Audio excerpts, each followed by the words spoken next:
In March of 2026, a group of physicists at the Technion-Israel Institute of Technology published a paper in the journal Nature describing something that should not be possible. They had measured something traveling faster than light, not inferred it, not modeled it theoretically, measured it directly in a laboratory with instruments precise enough to record events unfolding across 3 quadrillionths of a second. The paper passed peer review at one of the most demanding journals in science. The methodology held. The results were repeatable. Something had exceeded the speed of light, and the evidence was sitting in a published record for every physicist on Earth to examine. The speed of light is not just a number physicists are fond of. It is the absolute ceiling of the universe. Everything in modern physics, relativity, causality, the structure of space-time itself, rests on the principle that nothing crosses that line. A paper claiming otherwise lands like a fire alarm in a building that has never once burned. Phones rang. Preprint servers filled with responses within days.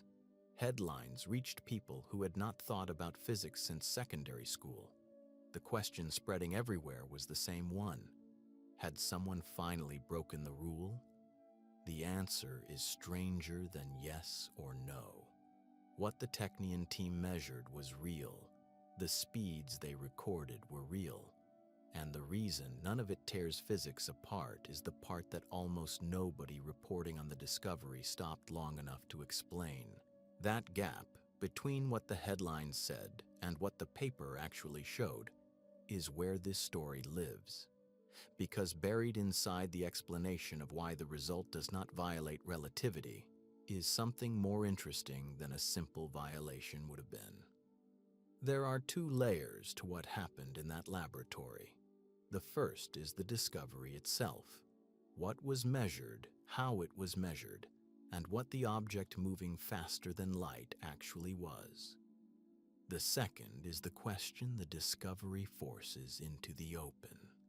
The prohibition on faster-than-light travel has always rested on a specific set of assumptions about what is being prohibited.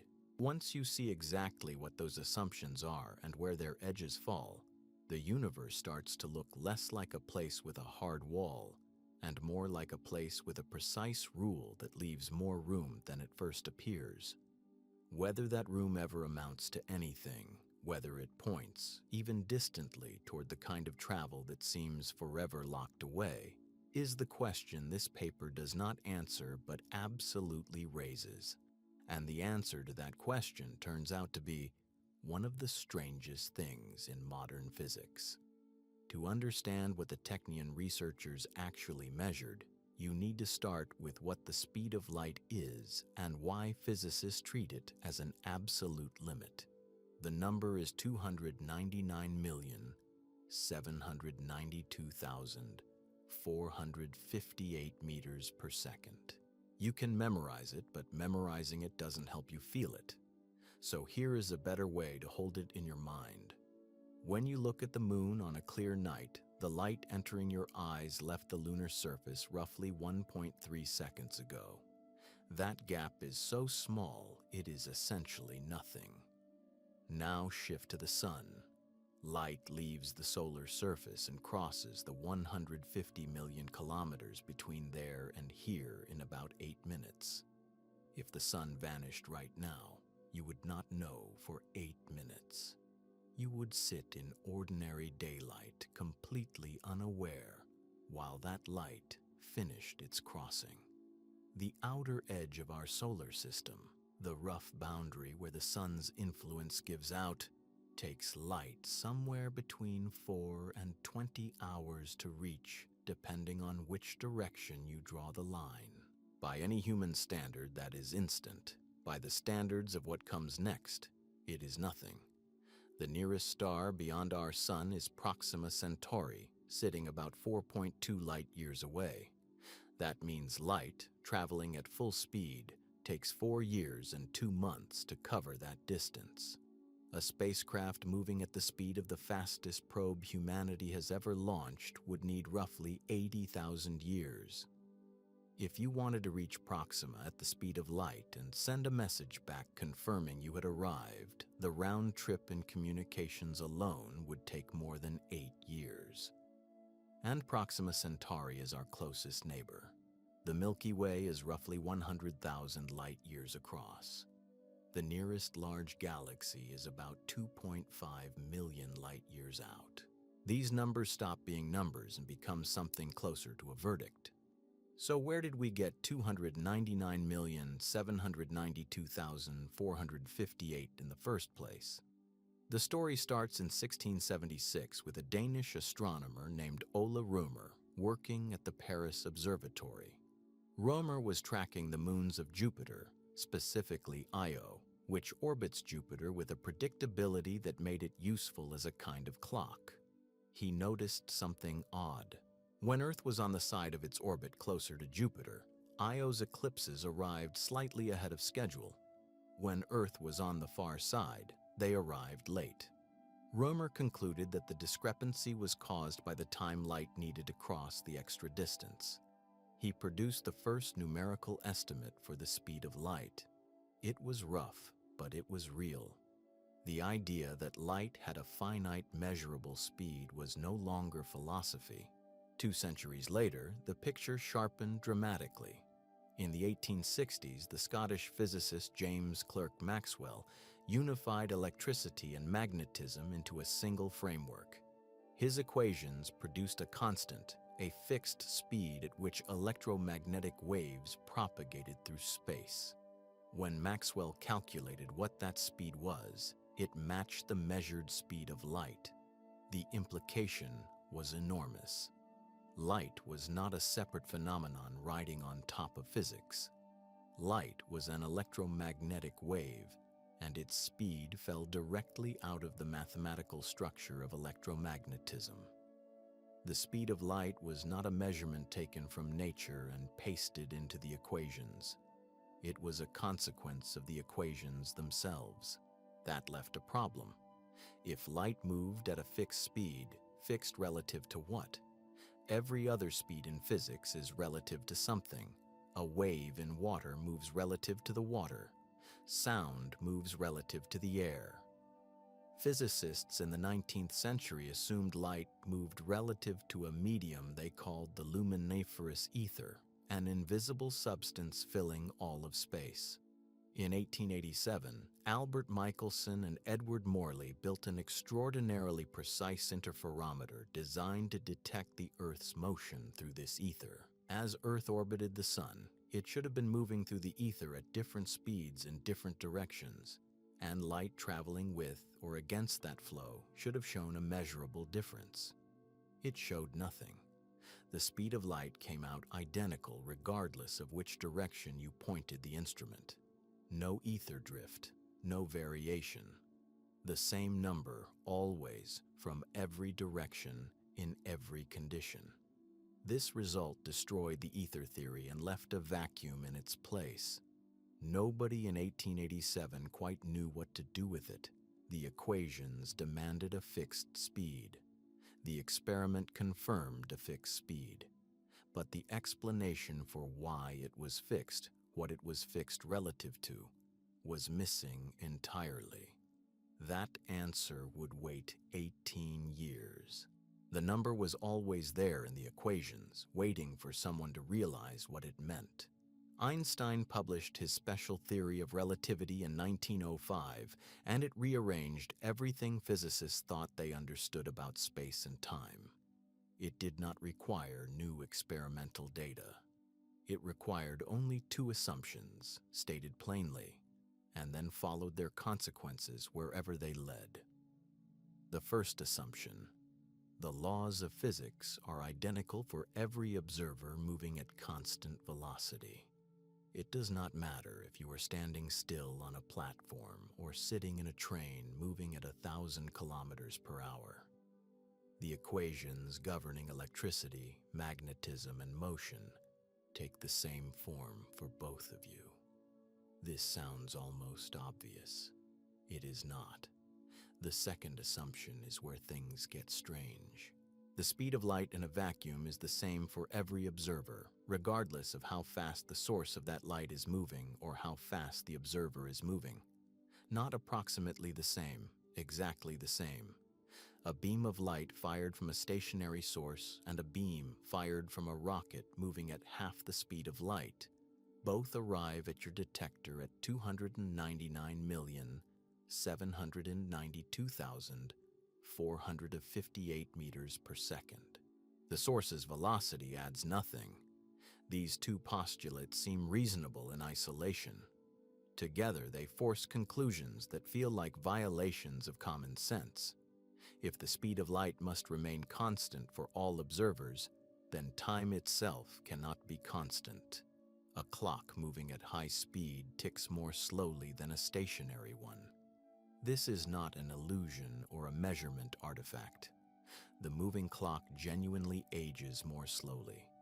Send a twin on a journey at near light speed and return them to Earth, and they will be younger than the twin who stayed home. This has been confirmed directly using atomic clocks on aircraft.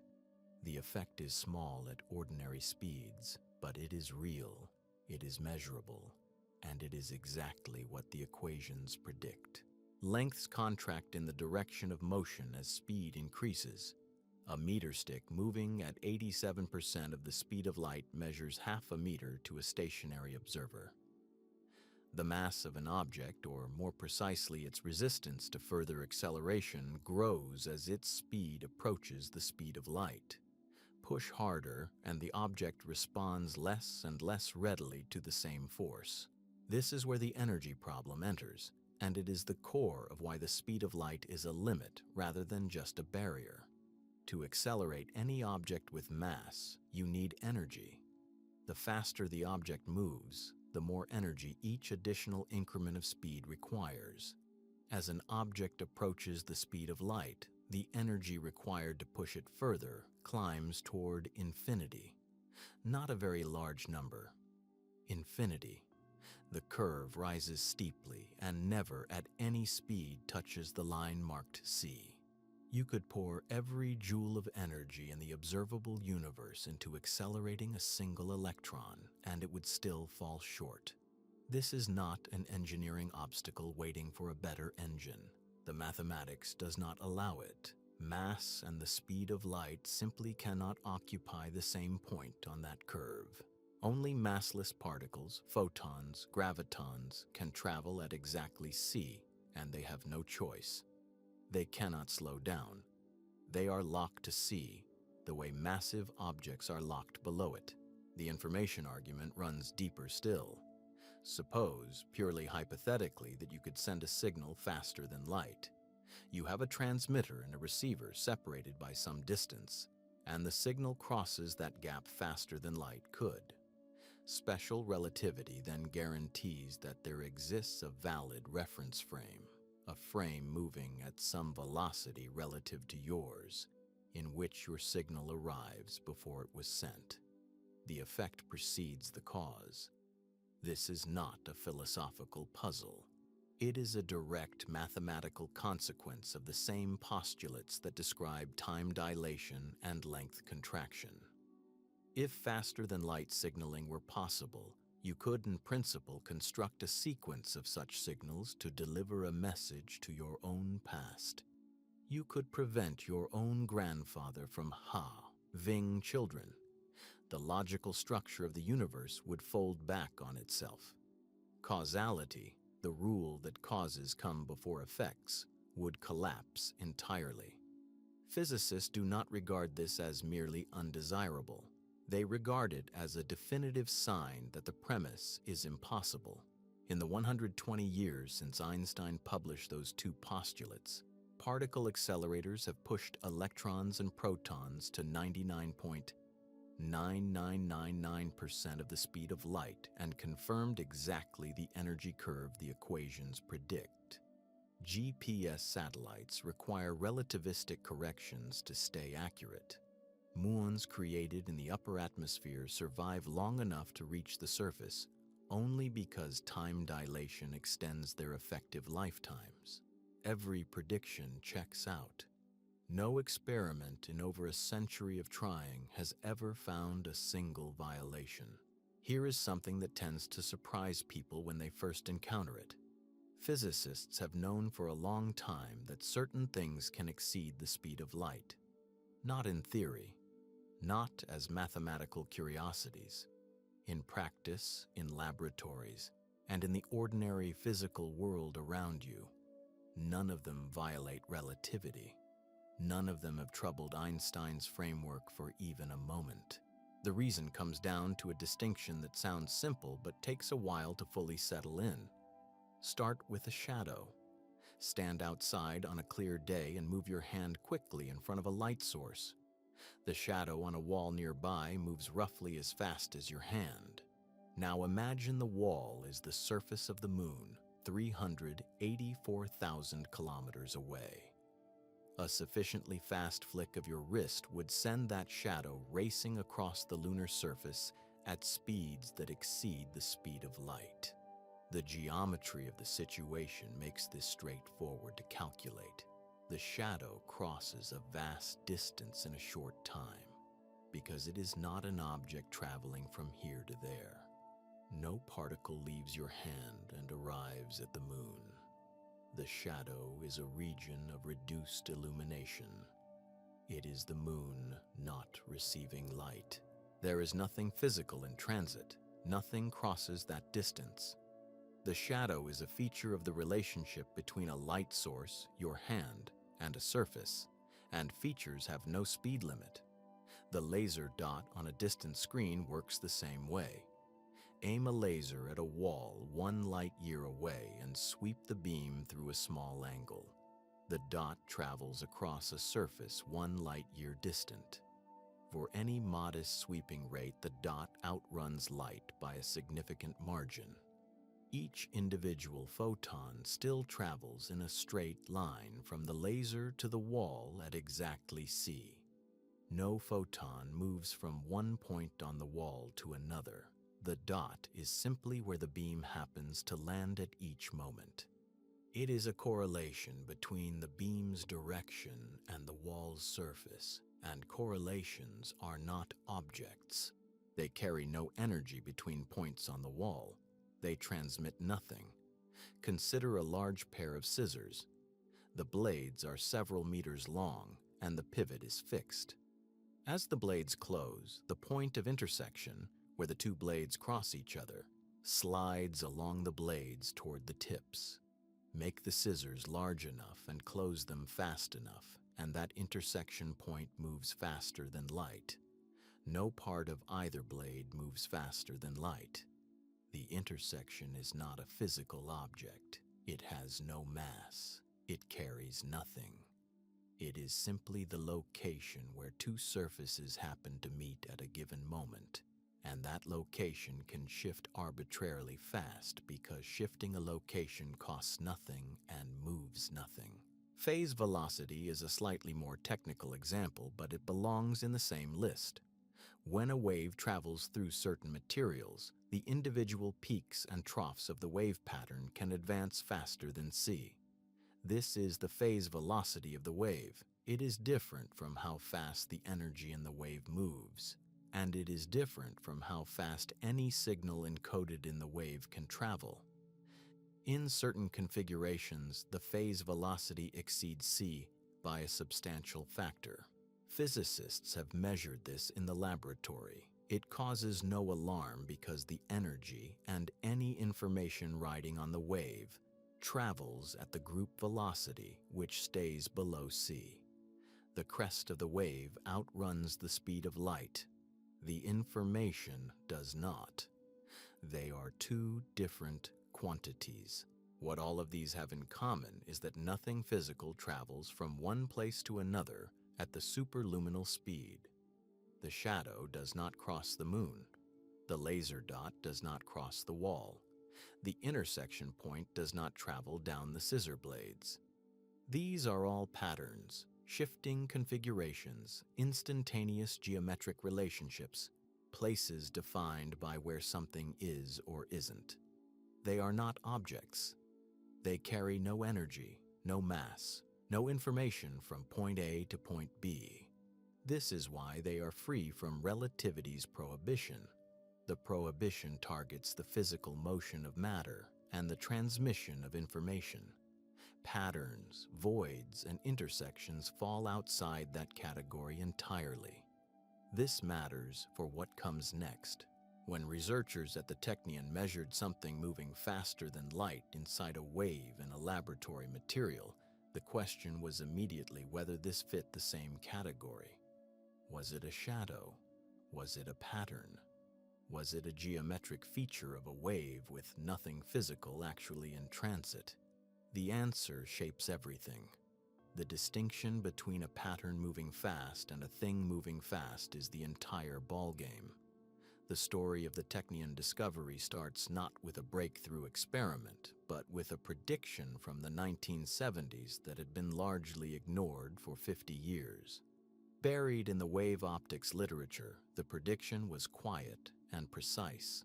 Under specific conditions, the dark points inside a light wave, locations where the wave amplitude drops to exactly zero, could move faster than light. Not as a metaphor, not as an approximation, as a mathematical consequence of how wave phase geometry behaves when two singularities approach each other.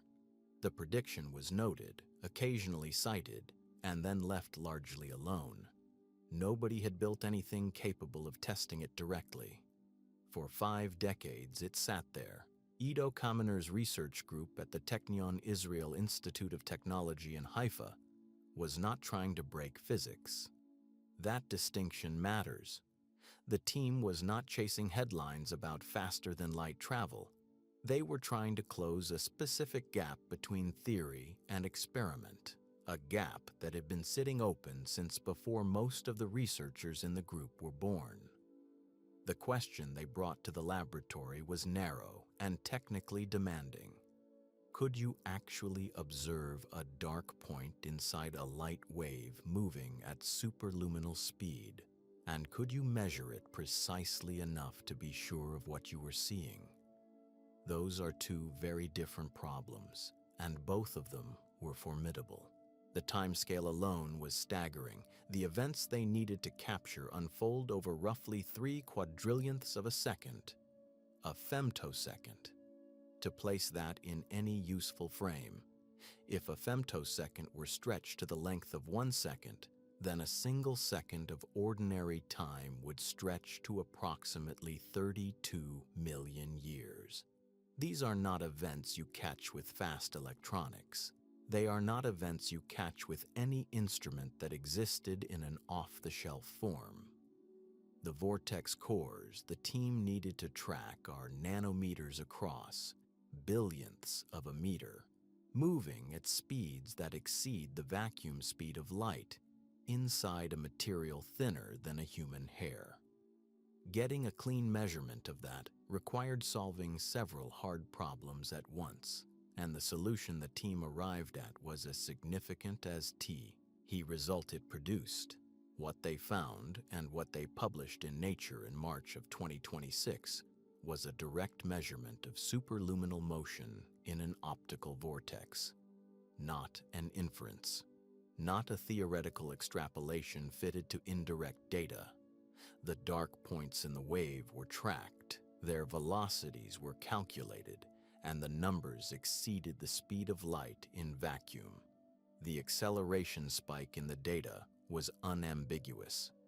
The geometry of the wave drove the dark point to superluminal speeds in the final moments before two vortex cores annihilated each other, exactly as the decades-old prediction said it would. Nature does not publish carelessly.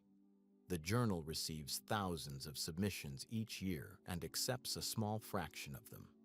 The peer review process is detailed, skeptical, and slow by design.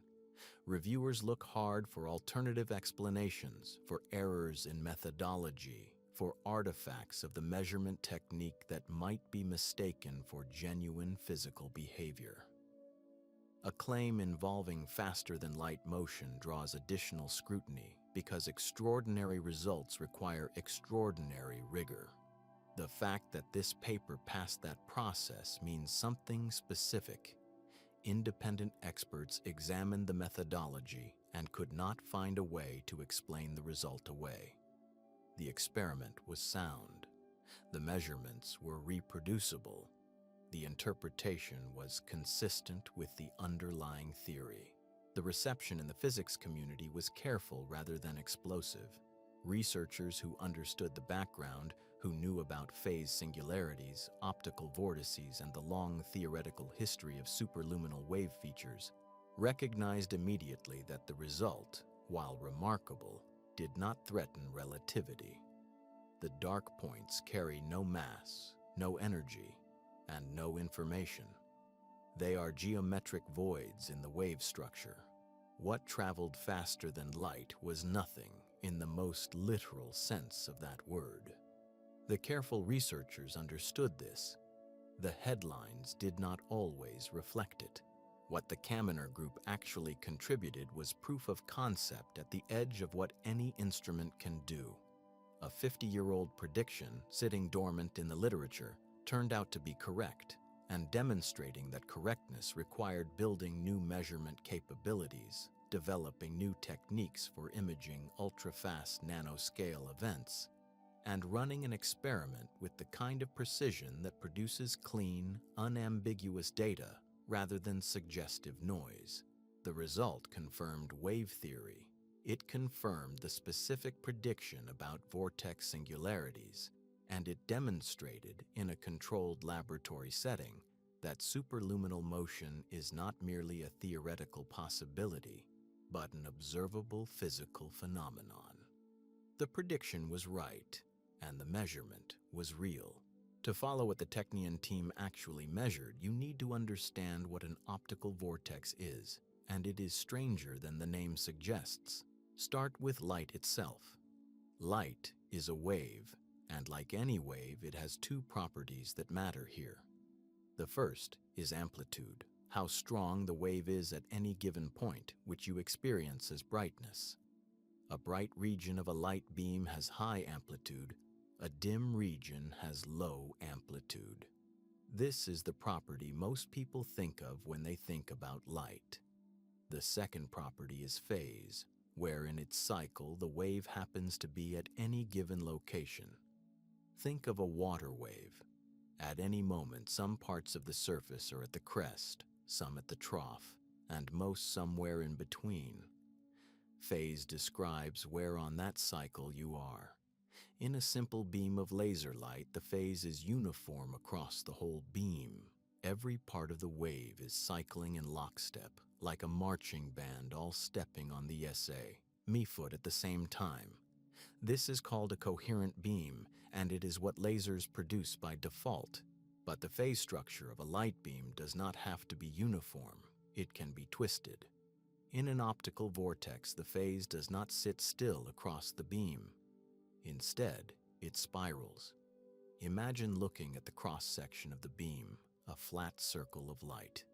Now imagine the phase cycling around the circumference of that circle, advancing steadily as you rotate around the center. At 3 o'clock, it is advanced a quarter cycle. At 6 o'clock, half a cycle. At 9 o'clock, 3/4. By the time you return to 12, you have gone through one full cycle. The phase has wrapped completely around the center point exactly once. This is a vortex of order 1. Now follow that spiral toward the center. As you move inward, the phase is still wrapping around the axis, still cycling through its full rotation. But the circle you are tracing is getting smaller and smaller. At some point, you reach the center itself, and something has to give. The phase cannot wrap around a point that has no circumference. There is no consistent phase value that can be assigned to the exact center of the spiral. The phase becomes undefined, mathematically singular. And because the wave cannot exist without a definite phase and amplitude, the amplitude at that point must fall to 0. There is no wave there, there is nothing there. A dark point. This is the optical phase singularity, also called a vortex core. It is a hole in the light. Not a shadow, not a region of low brightness, but a point where the wave itself is forced to be exactly zero by the geometry of the phase structure surrounding it. The darkness is not something placed there from outside. It is required by the topology of the spiral. You cannot have a phase vortex without the dark point at its center. For the same reason, you cannot have a whirlpool without the void at its center. The water circulates around the core. At the core itself, there is nothing. That whirlpool analogy is worth holding on to. Stand on a bridge over moving water and watch a vortex form below you. The water around the center spins. It has velocity, energy, mass, all of it. But at the very center, the rotation forces a hole, a dimple of air. The whirlpool is real and physical, but the void at its center is not a thing. It is the place where the thing is not. The optical vortex works exactly the same way. The light around the singularity carries energy, has phase, moves, and propagates normally. The singularity itself carries none of these properties. It is exempt from them because it is the absence of the wave rather than a part of it. This is why the dark point behaves differently from any particle or any ordinary feature of light. A photon has energy and momentum. A wave packet has a group velocity tied to how it transports energy. The dark point has no energy to transport, no mass to accelerate, no information encoded in its existence. It is a geometric consequence, the location forced to be zero by the winding of the phase around it. When two vortices of opposite winding approach each other, the geometry shifts, and the location of zero shifts with it. That shift has a speed, and that speed, as the Technion team measured directly, is not bound by the same constraints that bind everything else. The dark point is not a thing, it is the absence of a thing, and that distinction is what makes everything else possible. The experiment did not happen in open air or in a vacuum chamber. It happened inside a thin flake of a material most people have never heard of. The material is called hexagonal boron nitride. Chemists sometimes call it white graphite, and the name fits. Like graphite, it is built from flat sheets of atoms stacked on top of each other, each sheet a repeating lattice of hexagonal rings. Like graphite, it peels apart relatively easily into thin layers. Unlike graphite, which is black and conducts electricity, hexagonal boron nitride is white and electrically insulating. It is used industrially as a lubricant and as a component in high-temperature ceramics. For decades, it was a material scientists knew about without finding particularly interesting. Then, as two-dimensional materials became a major focus of condensed matter physics in the years after graphene's discovery, researchers started looking more carefully at what hexagonal boron nitride actually did to light passing through it. What they found was unusual. In a vacuum, light travels at c 299,792,458 meters per second. That number is a fundamental constant, the same everywhere in empty space, the same for every wavelength, the same in every direction. The moment light enters any material at all, that changes.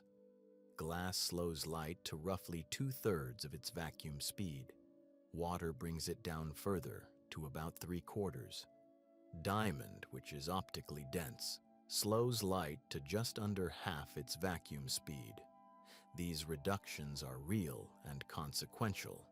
They are what cause refraction, the bending of light at the boundary between materials. They are why lenses work at all. But for the purposes of the Technion experiment, even the slowing in diamond would not have been enough. Hexagonal boron nitride, under the right conditions, does something considerably more extreme. It is a hyperbolic material. That word has a specific technical meaning here. In most materials, light behaves the same way regardless of which direction it is traveling through the substance. Hexagonal boron nitride is anisotropic. Its optical properties are dramatically different depending on whether light is moving parallel to the atomic sheets or perpendicular to them.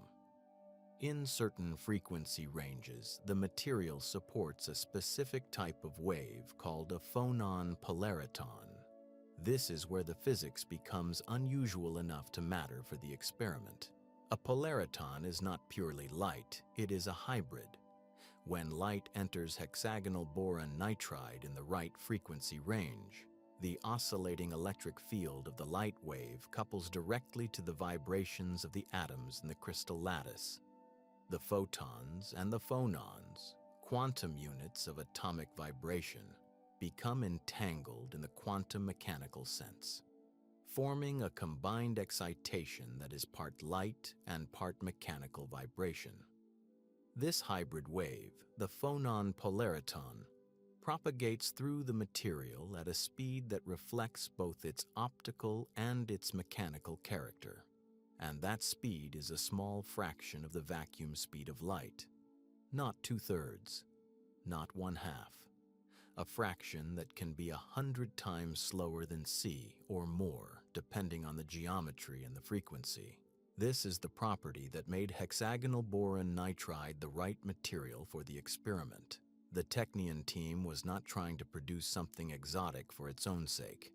They needed a medium where the background wave, the carrier on which the optical vortex would form, moved slowly enough that the geometric motion of the vortex's dark point could be tracked and measured when it exceeded the local wave speed.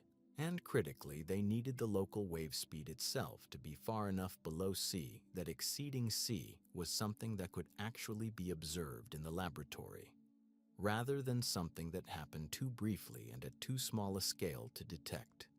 Think of it this way. If you want to demonstrate that something can outrun a car, it is much easier to do on a road where the car is traveling at 20 kilometers per hour than on a highway where it is doing 300. The principle is the same. By choosing a medium where the underlying wave moves at a small fraction of c, the researchers effectively lowered the bar. The vortex dark point did not need some extraordinary acceleration to exceed the local wave speed. Once it exceeded the local wave speed, it had not far to go before it was also exceeding c. The slow medium compressed what would otherwise be a subtle and nearly impossible to measure phenomenon into something that fit within the spatial and temporal resolution of instruments that actually existed. Hexagonal boron nitride was not chosen because it was the most convenient material available or because it was already in the lab. It was chosen because its polariton physics created the precise conditions the measurement required. This was not a coincidence, it was the entire point. The slow medium is not just a convenience, it is the mechanism that makes the superluminal motion measurable. To see why, you need to think carefully about what controls the speed of the dark point. The dark point is not a particle. Nothing physical is moving from one location to another when it shifts across the wave. Its position at any moment is set entirely by the geometry of the phase pattern around it, by the shape of the wave itself. And the shape of the wave changes at a rate that has no direct connection to how fast the underlying wave is traveling through the material. Those are two separate quantities, governed by two separate calculations. One is the wave speed in the medium, the other is the rate at which the phase pattern reorganizes. They come from different parts of the mathematics, and they do not have to match. In hexagonal boron nitride, the polaritons, those hybrid excitations of light and atomic vibration, travel at a small fraction of the vacuum speed of light. Estimates put this at something like 1/100th of c, perhaps less depending on the configuration and wavelength. That is the background wave speed. That is the speed you would measure if you tracked a peak or a trough of the wave as it propagated through the material. Now place two vortices of opposite winding into that slow wave. One spirals clockwise, the other counterclockwise. They are separated by some distance, and between them sits the dark point, the location where their combined influence forces the wave amplitude to zero. As the two vortices drift toward each other, the geometry between them tightens. The phase pattern linking them is being compressed. The dark point has to move. Where it goes and how fast it goes are determined by how quickly the phase topology is shifting, not by the underlying wave speed. Early in the approach, when the vortices are still far apart, this shift is gradual. The dark point moves slowly, well below even the wave speed in the material. Nothing unusual is happening yet. Then the vortices get close. The geometry between them becomes increasingly strained. The phase pattern starts changing faster. The dark point accelerates. The closer the vortices come to annihilating each other, the faster the reorganization, and the faster the dark point must move to keep up with where the wave is forcing it to be. This acceleration is not gradual. It is steep, and it steepens further as the gap narrows. The rate of change of the phase pattern is heading toward a singularity of its own, a moment where the change is happening so fast that the position of the dark point is shifting nearly instantaneously. This is where the slow medium becomes critical. The dark point's speed only has meaning relative to something. When physicists say it exceeded the speed of light, they mean it exceeded c, the vacuum speed of light, roughly 300 million meters per second. To do that, the dark point first has to exceed the local wave speed in the material. In a vacuum, or even in air, the wave speed is essentially c. The dark point would have to accelerate past c in a single step, and the geometry of the annihilation event does not always produce acceleration dramatic enough to accomplish that over measurable timescales. The phenomenon might still be there in principle, but catching it would be nearly impossible. In hexagonal boron nitride, the local wave speed is already orders of magnitude below c. The dark point exceeds that local speed early in the acceleration at modest velocities that are still far below the vacuum speed of light. Then it keeps climbing. The same geometric acceleration that would have been interesting but unmeasurable in a fast medium becomes clearly and dramatically superluminal in the slow one. Exceeding c is not a distant threshold. It is crossed while the acceleration is still building, and the measurement window, the brief period where the velocity is superluminal, lasts long enough and spans distances large enough to be captured. Slowing the wave does not change the mathematics. It does not create the superluminal behavior. It lowers the bar to the point where the behavior that was always there in the equations becomes something an instrument can actually observe. Without the slow wave, the numbers would still be there in the equations, but you would never be able to see them in action. The hardest part of the experiment was not finding the phenomenon. It was measuring something that happens faster than almost anything else in the observable universe. 3 quadrillionths of a second is the timescale involved. That number is so small it resists intuition, so consider this comparison. 1 femtosecond is to 1 second what 1 second is to roughly 32 million years. The universe has existed for about 14 billion years. 1 second contains more femtoseconds than that entire span of cosmic history contains seconds. When the dark points in the Technion experiment surged toward each other and annihilated, the event unfolded across a window of time that dwarfs anything a human brain is built to picture. There is no slower speed analog. There is no way to feel the scale of it. The fastest cameras ever built before the last decade would have missed this entirely. High-speed photography that captures bullets in flight operates on timescales of microseconds, millionths of a second. That is roughly 1 billion times too slow. Even the ultra-fast laser pulses used in cutting-edge physics research, some lasting only a handful of femtoseconds, arrive at the problem with the wrong tool in hand. A laser pulse can be fast enough. What it cannot do by itself is also resolve features in space at the scale where the action is happening. The vortex cores are nanometers across. A nanometer is a billionth of a meter. A human hair is roughly 80,000 nanometers wide. The dark points the Technion team needed to track were moving across distances of a few nanometers and a few femtoseconds. The challenge was not just temporal, it was simultaneously spatial.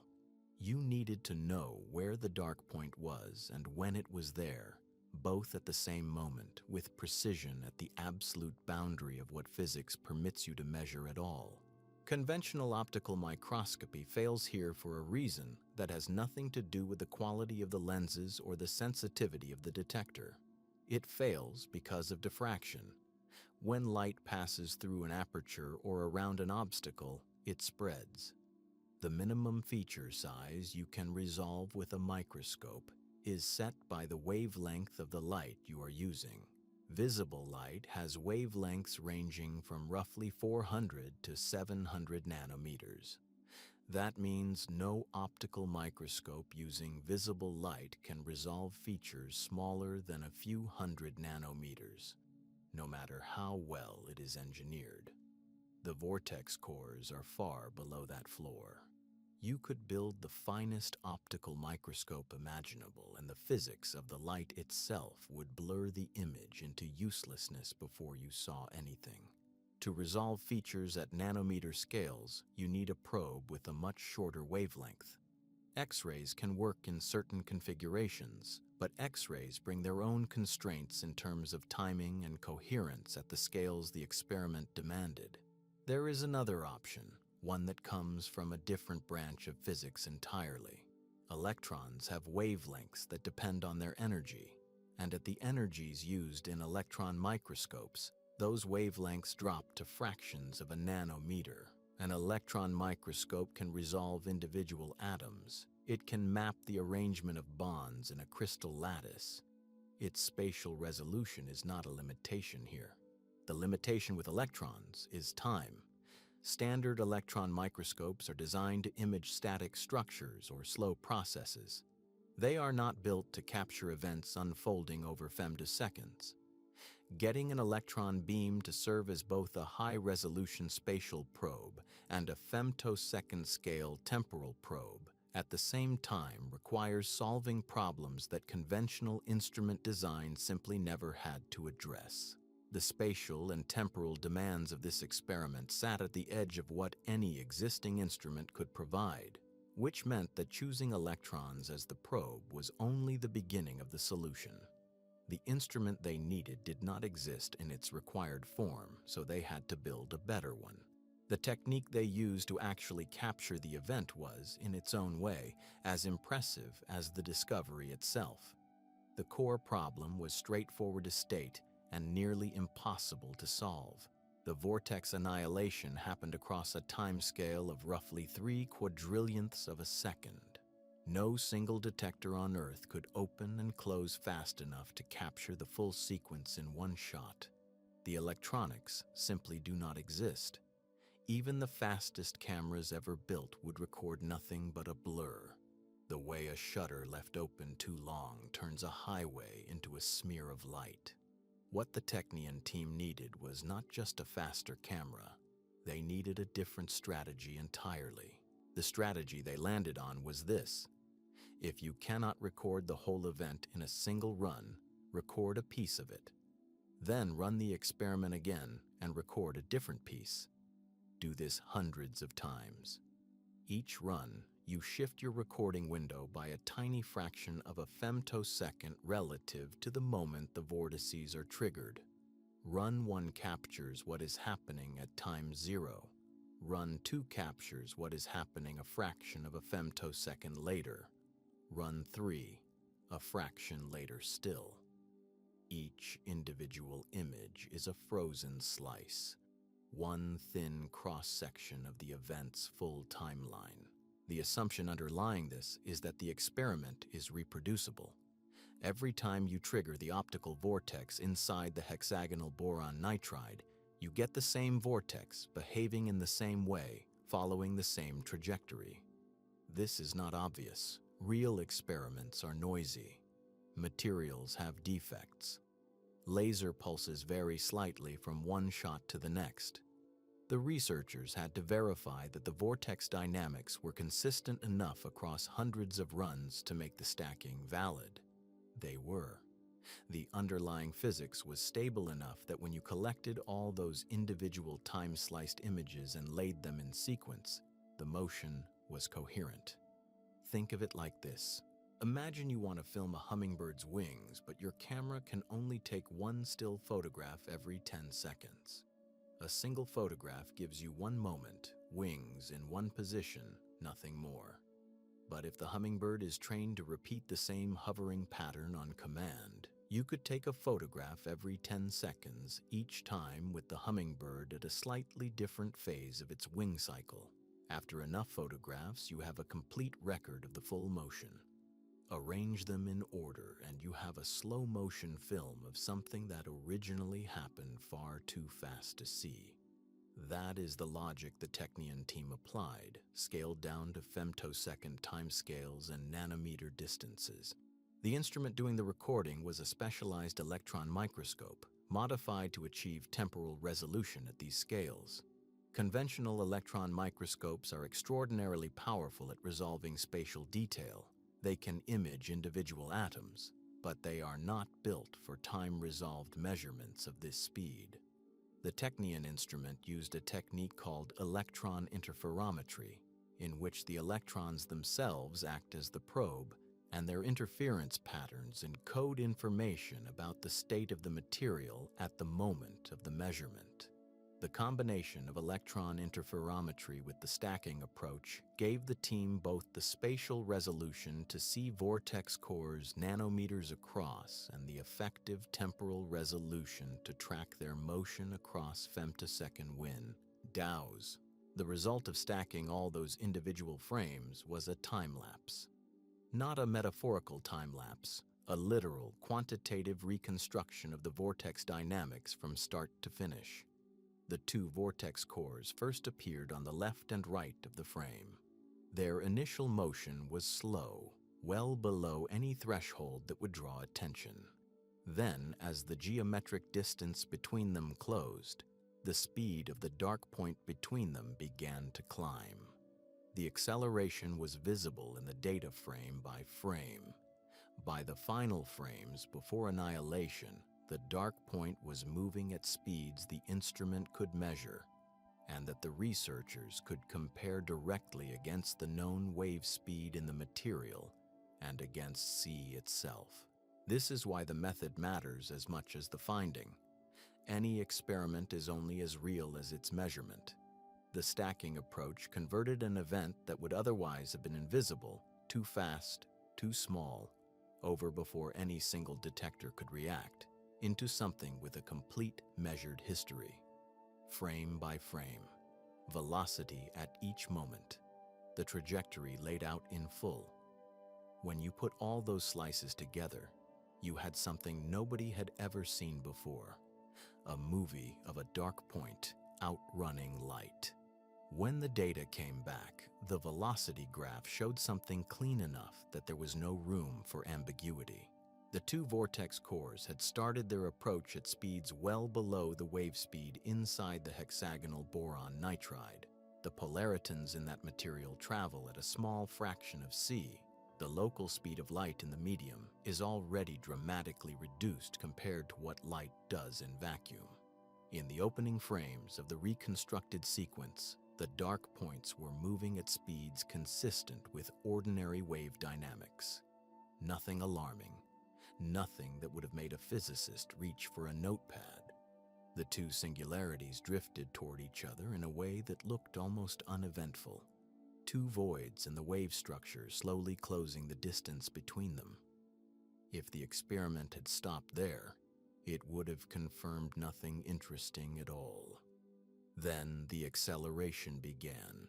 As the gap between the two cores narrowed, the velocity of the dark point between them started climbing. The phase pattern connecting the two singularities was being compressed. The geometry of the wave was changing faster and faster, and the location where the wave was forced to be zero, the dark point, was being pushed ahead of that change.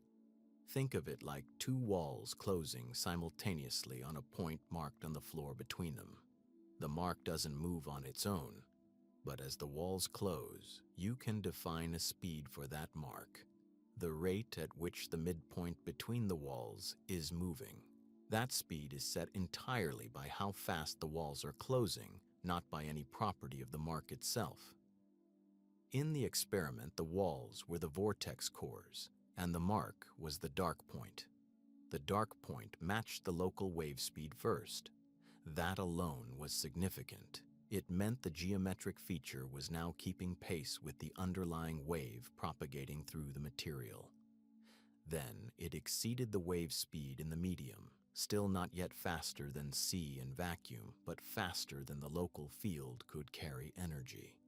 The researchers could see this in their reconstructed frames. The dark point had pulled ahead. It was no longer behaving the way an ordinary feature of a wave pattern should behave. Then it crossed c. In the final moments before annihilation, the velocity graph showed a sharp, steep rise. Not gradual, not ambiguous. A spike, climbing through multiples of the vacuum speed of light in the last sequence of frames before the two vortex cores reached each other. The researchers measured velocities during this window that exceeded c, not by a marginal amount, but by factors that were unmistakable in the data. The curve went up and kept going. The acceleration was exponential near the end, exactly as the theoretical predictions from wave topology said it should be. Barry's equations from the 1970s had described this curve mathematically. The Technion team had now traced it in a laboratory, frame by reconstructed frame, with spatial resolution down to the nanometer scale and timing precision measured in fractions of femtoseconds. What they were watching had never been watched before.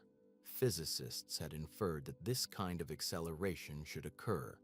They had trusted the mathematics well enough to build experiments around it. But the stacked images gave them something different, not an inference, not a calculation, not a simulation. A direct observation of a dark point moving faster than light with the velocity at every stage of its approach recorded and plotted. The curve on the graph was not a theoretical line, it was a measurement. The magnitude of the peak speeds is worth pausing on. At the highest point recorded just before annihilation, the velocity of the dark point was not a few percent above c. It was substantially above c, a clean, high multiple of the vacuum speed of light, sustained across several frames of the reconstruction before the topology of the wave changed completely. There was a brief window, perhaps only a handful of femtoseconds wide in real time, when the dark point between the two vortex cores was moving faster than any physical object is permitted to move through space. And it was doing so visibly, measurably, recorded in data that would pass peer review in Nature. The velocity graph spiked, it peaked, and then it dropped to zero. Not gradually, not through deceleration. The dark point did not slow down. The two singularities reached each other, two voids of opposite phase winding, one spiraling one direction, one spiraling the other. And at the moment of contact, the phase pattern reorganized completely. What had been two separate locations of zero amplitude became none. The wave, which had been structured around two distinct spiral centers, rearranged itself into a configuration that required no zeros at all. The dark points were not pushed apart or slowed down. They ceased to exist as features of the wave entirely. Then the two dark points met, canceled, and were gone, and the measurement was over. Right before the vortex cores met, something unusual happened to the speed of the dark point between them. For most of the approach, the motion was unremarkable. The two vortex cores, one winding clockwise, one winding counterclockwise, had been drawing toward each other through the hexagonal boron nitride, and the dark point between them moved at speeds well within what the experiment expected.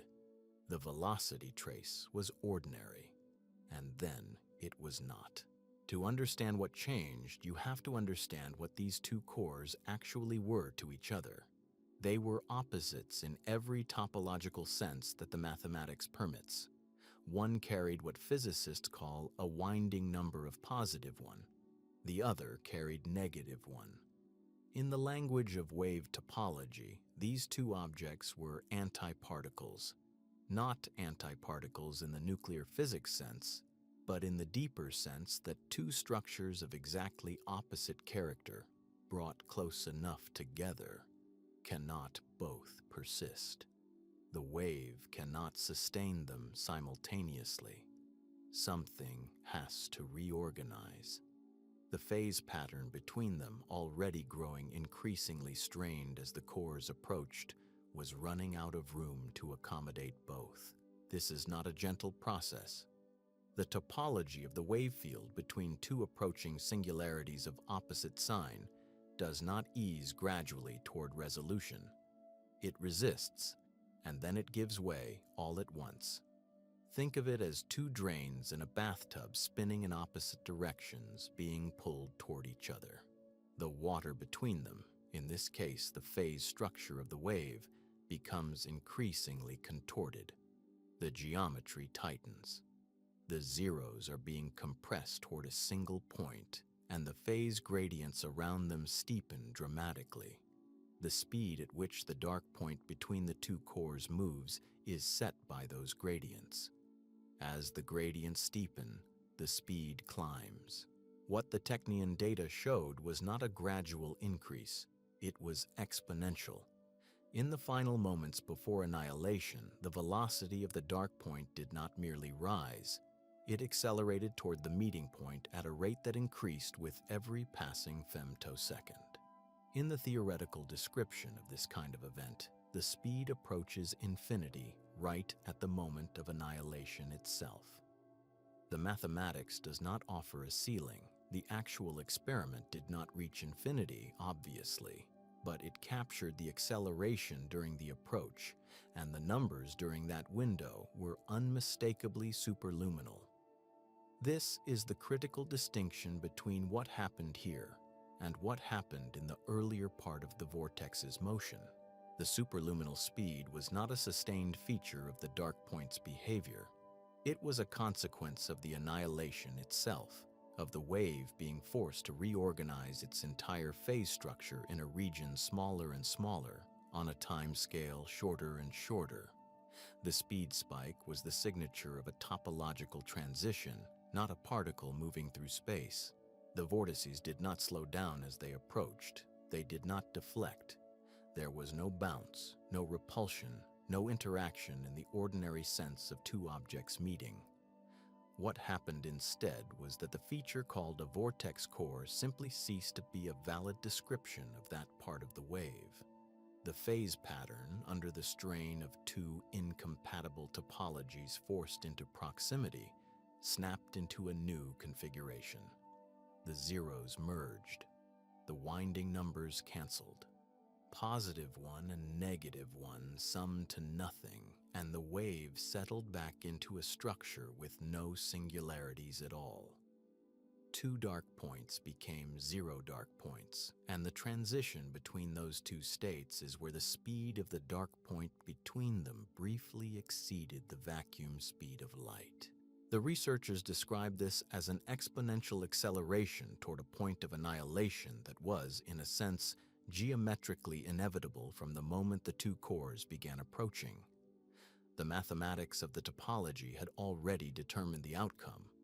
What the experiment captured was the final chapter of that determination, playing out across a few quadrillionths of a second in a sliver of white graphite, observed for the first time by instruments precise enough to see it. The vortex was gone, the singularity was gone, and the superluminal motion was gone with it, a brief window into behavior that physics had predicted but never seen. The obvious question is whether this breaks anything, and the answer requires being precise about what Einstein's theory actually forbids. Special relativity does not say nothing can go faster than light. That is the popular version, and it is slightly wrong. What it actually says is that matter, energy, and information cannot be transmitted faster than light through space. Those three words, matter, energy, information, do all the work. Strip them out of the sentence, and what remains is a universe with considerably more freedom than most people imagine. The dark point is not matter. There is no mass located at a singularity. It is not a particle. It has no trajectory in the way a particle has a trajectory. A particle follows a path through space-time and has momentum and energy you can calculate at every point along that path. A phase singularity is a location where the wave amplitude is exactly zero, where nothing is. You cannot assign it a mass because there is nothing there to measure. The dark point carries no energy. This sounds like a claim that needs defending, but it follows directly from what a singularity is. Energy in a wave is proportional to its amplitude. Where the amplitude is zero, the energy is zero. The dark point is not just a region of low energy, it is a region of precisely zero energy, by definition, because a phase singularity is the location where the wave vanishes completely. If you put a detector at that exact spot, it would register nothing. No photons, no field strength, nothing. You are not measuring the passage of an energetic object when you track a dark point. You are tracking the location of an absence. That leaves information. This is where the argument requires the most care, because it is less obvious than the mass and energy cases. To transmit information faster than light using this phenomenon, a sender would need to deliberately encode a message into the motion of a dark point. Think about what that requires. You create an optical vortex and a partner vortex somewhere close by. The dark point moves as the two vortices approach annihilation, accelerating as they get close. You want the receiver some distance away to read something from where the dark point goes. But the location of that dark point is not something you choose. It is set by the entire geometry of the wave, by the phase structure across the whole beam, by the positions of the two vortex cores, by how the wave is evolving as a system. You did not pick a direction for the dark point to travel. The wave picked it. You set up the conditions, and the geometry unfolded from those conditions according to the wave equations. There is no channel through which you could encode a 0 versus a 1, a left versus a right, a yes versus a no. Compare this to ordinary signaling. When you transmit a message using light, you are modulating something the receiver can detect and distinguish. You turn the light on or off. You vary its frequency. You alter its phase in a controlled way. The receiver can tell the difference between the states you sent. With a vortex dark point, neither you nor the receiver controls the relevant variable. The dark point moves the way the geometry dictates. From the receiver's side, watching where the dark point happens to land tells them something about the wave's structure, but nothing you put there intentionally, nothing that wasn't already determined by the setup. The faster-than-light motion is real, but it carries no payload. There is a useful way to think about this. Consider a searchlight sweeping across a distant wall. The spot of light crosses the wall at speeds that can easily exceed c if the wall is far enough away, and the rotation rate fast enough. But nothing physical travels from one edge of the wall to the other. Individual photons fly straight from the lamp to the wall. The spot is a correlation where illuminated photons happen to land at each successive moment. You cannot use the moving spot to send a signal to someone standing at one edge of the wall, because the spot doesn't carry anything from your position to theirs. The dark point in the Technion experiment is the same principle, made more subtle by the wave physics involved. What moves faster than light is the pattern, the geometry, the location of a nothing. Not a particle, not a pulse of energy, not a carefully encoded sequence of bits. Einstein's theory remains exactly intact. Every prediction it makes about the behavior of matter and energy and information is held in this experiment, just as it is held in every other experiment run over the past century. The boundary the theory draws is a boundary around things that exist, that carry energy, that can be pointed at a receiver and modulated to convey meaning. The dark point sits entirely outside that boundary. The geometry moved faster than light. Nothing else did. The specific prediction that the Technion team tested was not new. It had been sitting in the physics literature since the 1970s. Michael Victor Barry was a British physicist working on the mathematical structure of waves, and in that decade he was doing something that looked, to most of his colleagues, like pure abstraction. He was not trying to build anything.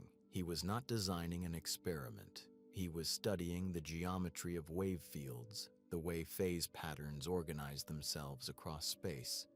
And he kept encountering something in the equations that refused to behave normally. The singularities. Those dark points where the wave amplitude collapses to zero and the phase becomes undefined.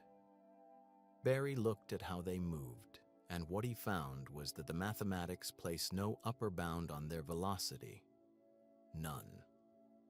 The equations permitted singularities to travel at any speed, including speeds that exceeded the speed of light in vacuum.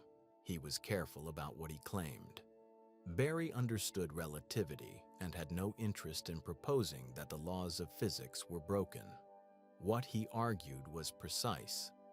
Because a phase singularity carries no energy and no information, it is not the kind of thing that relativity's speed limit is designed to constrain. Einstein's prohibition is a prohibition on the transmission of matter and information. A dark point is neither. It is the absence of wave amplitude, a void in the field structure. The equations describing its motion answer to a different logic than the equations describing the motion of a particle or a signal. Barry documented this in the literature, stated the conclusion clearly, and moved on to other problems. The paper was read. It was cited. Other researchers in wave optics acknowledged the result and filed it away. There was no controversy. Nobody seriously objected. The finding fit cleanly within the framework that the previous section established, the same framework that allows phase velocities and geometric features to exceed c without threatening causality. Barry's singularities were just one more entry in that catalog, and to most physicists at the time, they seemed like the least interesting entry. At least a shadow sweeping across the moon has a certain visual drama to it. A dark point in an optical field, moving fast through a mathematical abstraction, produced no headlines. For decades, the prediction accumulated a quiet list of citations. Review papers on singular optics mentioned it. Textbooks on wave physics occasionally included a brief paragraph. The theoretical community understood that singularities could, in principle, behave this way. But understanding something in principle and confirming it in a controlled experiment are two different things, and nobody invested seriously in building the second kind of knowledge from the first. The gap between them stretched out across 50 years. Part of the reason was purely practical. The instruments required to directly observe a phase singularity accelerating to superluminal speeds simply did not exist. The events unfold on timescales measured in femtoseconds, millionths of a billionth of a second, and across spatial scales measured in nanometers. Even by the 2000s, no laboratory in the world had the temporal resolution and the spatial resolution simultaneously to catch a vortex core in motion and measure its velocity precisely enough to confirm the prediction. The technology had to catch up to the physics, and that process took most of Barry's productive career. But there was another reason, subtler and in some ways more interesting. The physics community operates with a set of unspoken priorities about which experiments are worth doing. Confirming a known theoretical prediction about a phenomenon that carries no energy and no information sits low in that ranking. There is no practical payoff you can point to. There is no application waiting in a drawer. If the dark point moves faster than light and the result changes nothing about what information can do or where matter can go, then in what sense does the measurement matter? Several generations of experimentalists asked this question, found the answer unsatisfying, and directed their resources elsewhere. The Technion group led by Ido Kaminer arrived at a different answer. Confirming theoretical predictions matters as a practice, independent of immediate utility. The history of physics is dense with results that seemed merely confirmatory and turned out to reveal new structure when examined closely enough. Barry's prediction, sitting untested for 50 years, represented an open ledger, a claim about reality that had never been directly checked. Beyond that, the techniques required to test it were themselves valuable. Building an instrument capable of tracking nanoscale phenomena at femtosecond timescales generates capability that outlasts any single experiment. The confirmation of Barry's prediction was the scientific goal, but the method developed to achieve it was the durable contribution. Barry had identified the behavior in the 1970s. Kaminer's team confirmed it in 2026. For 50 years, the prediction waited for an experiment good enough to test it. To understand what the Technion result does and does not tell us about faster-than-light physics, you need to be clear about something physicists have known for a long time. The word speed in wave physics refers to at least 3 different things. These 3 things have different names, different physical meanings, and different relationships to Einstein's speed limit. When a headline says something traveled faster than light, it almost never specifies which of the 3 it means. That omission is where most of the confusion begins. The first is phase velocity. Imagine a long ocean swell moving toward a beach. The crest of that wave, the high point, moves at a certain speed across the surface. That is the phase velocity. It describes how fast a particular feature of the wave pattern, one specific peak or trough, travels through space. In many materials, the phase velocity of light exceeds the vacuum speed of light. This is not a loophole or an accident. It is a straightforward consequence of how waves behave inside matter. In certain configurations of glass, plasma, or engineered materials, the phase velocity climbs above c. This has been known since the early 20th century. It does not violate relativity, and physicists have never claimed it does.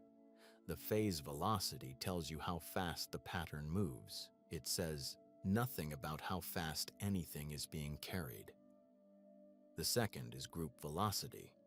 This is the one most people are actually thinking about when they talk about the speed of a wave. If you drop a stone into still water, a ring of ripples spreads outward. Each individual crest within that ring has a phase velocity, but the ring itself, the envelope of the entire disturbance, travels at a different speed. That is the group velocity. For most purposes, the group velocity is what determines how fast energy propagates from one place to another. A pulse of light sent down a fiber optic cable travels at the group velocity, not the phase velocity. The two can differ substantially. In certain highly dispersive materials, the group velocity can become very slow. Physicists have reduced it to the speed of a bicycle in specially prepared atomic clouds. It can also, in unusual circumstances, exceed c or even become negative, which sounds stranger than it is. Even when the group velocity appears to exceed c, careful analysis consistently shows that no energy or information is actually transmitted faster than light. The third is signal velocity.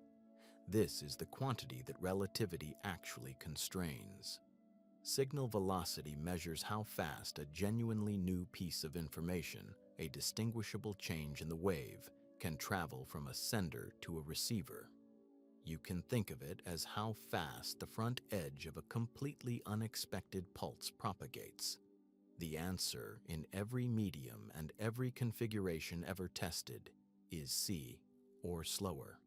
Not the phase velocity of the medium, not the group velocity under exotic conditions. The signal front, the leading edge of something genuinely new, never outruns light in a vacuum. This is what Einstein's theory protects, not the crest of a wave, not the envelope of a pulse in an unusual material, the front of a signal carrying actual information. These three velocities are related, but they are not the same thing. And in most everyday situations, you never notice the difference because they all run close together. When light travels through air, the phase velocity, the group velocity, and the signal velocity are nearly identical. The distinction only becomes apparent in dispersive media, materials where different frequencies of light travel at different speeds, or in engineered conditions like the experiment conducted at the Technion. What the Technion team measured was the motion of a dark point, a geometric feature of the wave's phase structure. The dark point's speed is governed by how fast the phase pattern rearranges, which is closely related to phase velocity behavior. It is not the group velocity, it is not the signal velocity. The energy in the optical vortex, the actual light being transported through the hexagonal boron nitride, moved at the group velocity of polaritons in that material, which was far below c and strictly obeying every constraint relativity imposes. The dark point between the approaching vortex cores was not carrying that energy. It was not carrying information. It was the location of a zero, a place defined entirely by the surrounding wave geometry, and that location moved according to different rules. Specifically, it moved according to no rule that prevents it from exceeding c, because there is no such rule for geometric features carrying nothing. Here is how to hold all three together. The phase velocity of a wave can exceed c.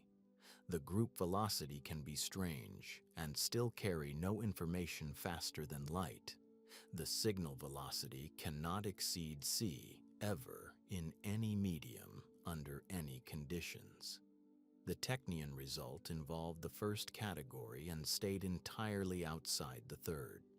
Confuse the three and the result looks miraculous. Keep them straight and the result is exactly what the theory predicted. These things are not science fiction. Some of the clearest examples of superluminal motion are things you can do with objects you have at home. Take a large pair of scissors. The longer the blades, the better the demonstration works. Hold them over a flat surface and begin closing them. The point where the two blades cross, the intersection point, travels along the surface as the angle between the blades narrows.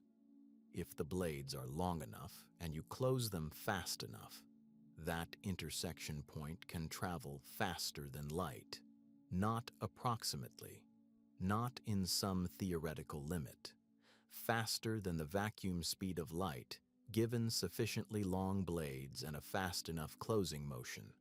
No part of the scissors is moving anywhere near that speed. The metal itself, the handle, the blades, all of it is moving slowly, well within ordinary mechanical limits. The intersection point is not a piece of metal. It is not a piece of anything.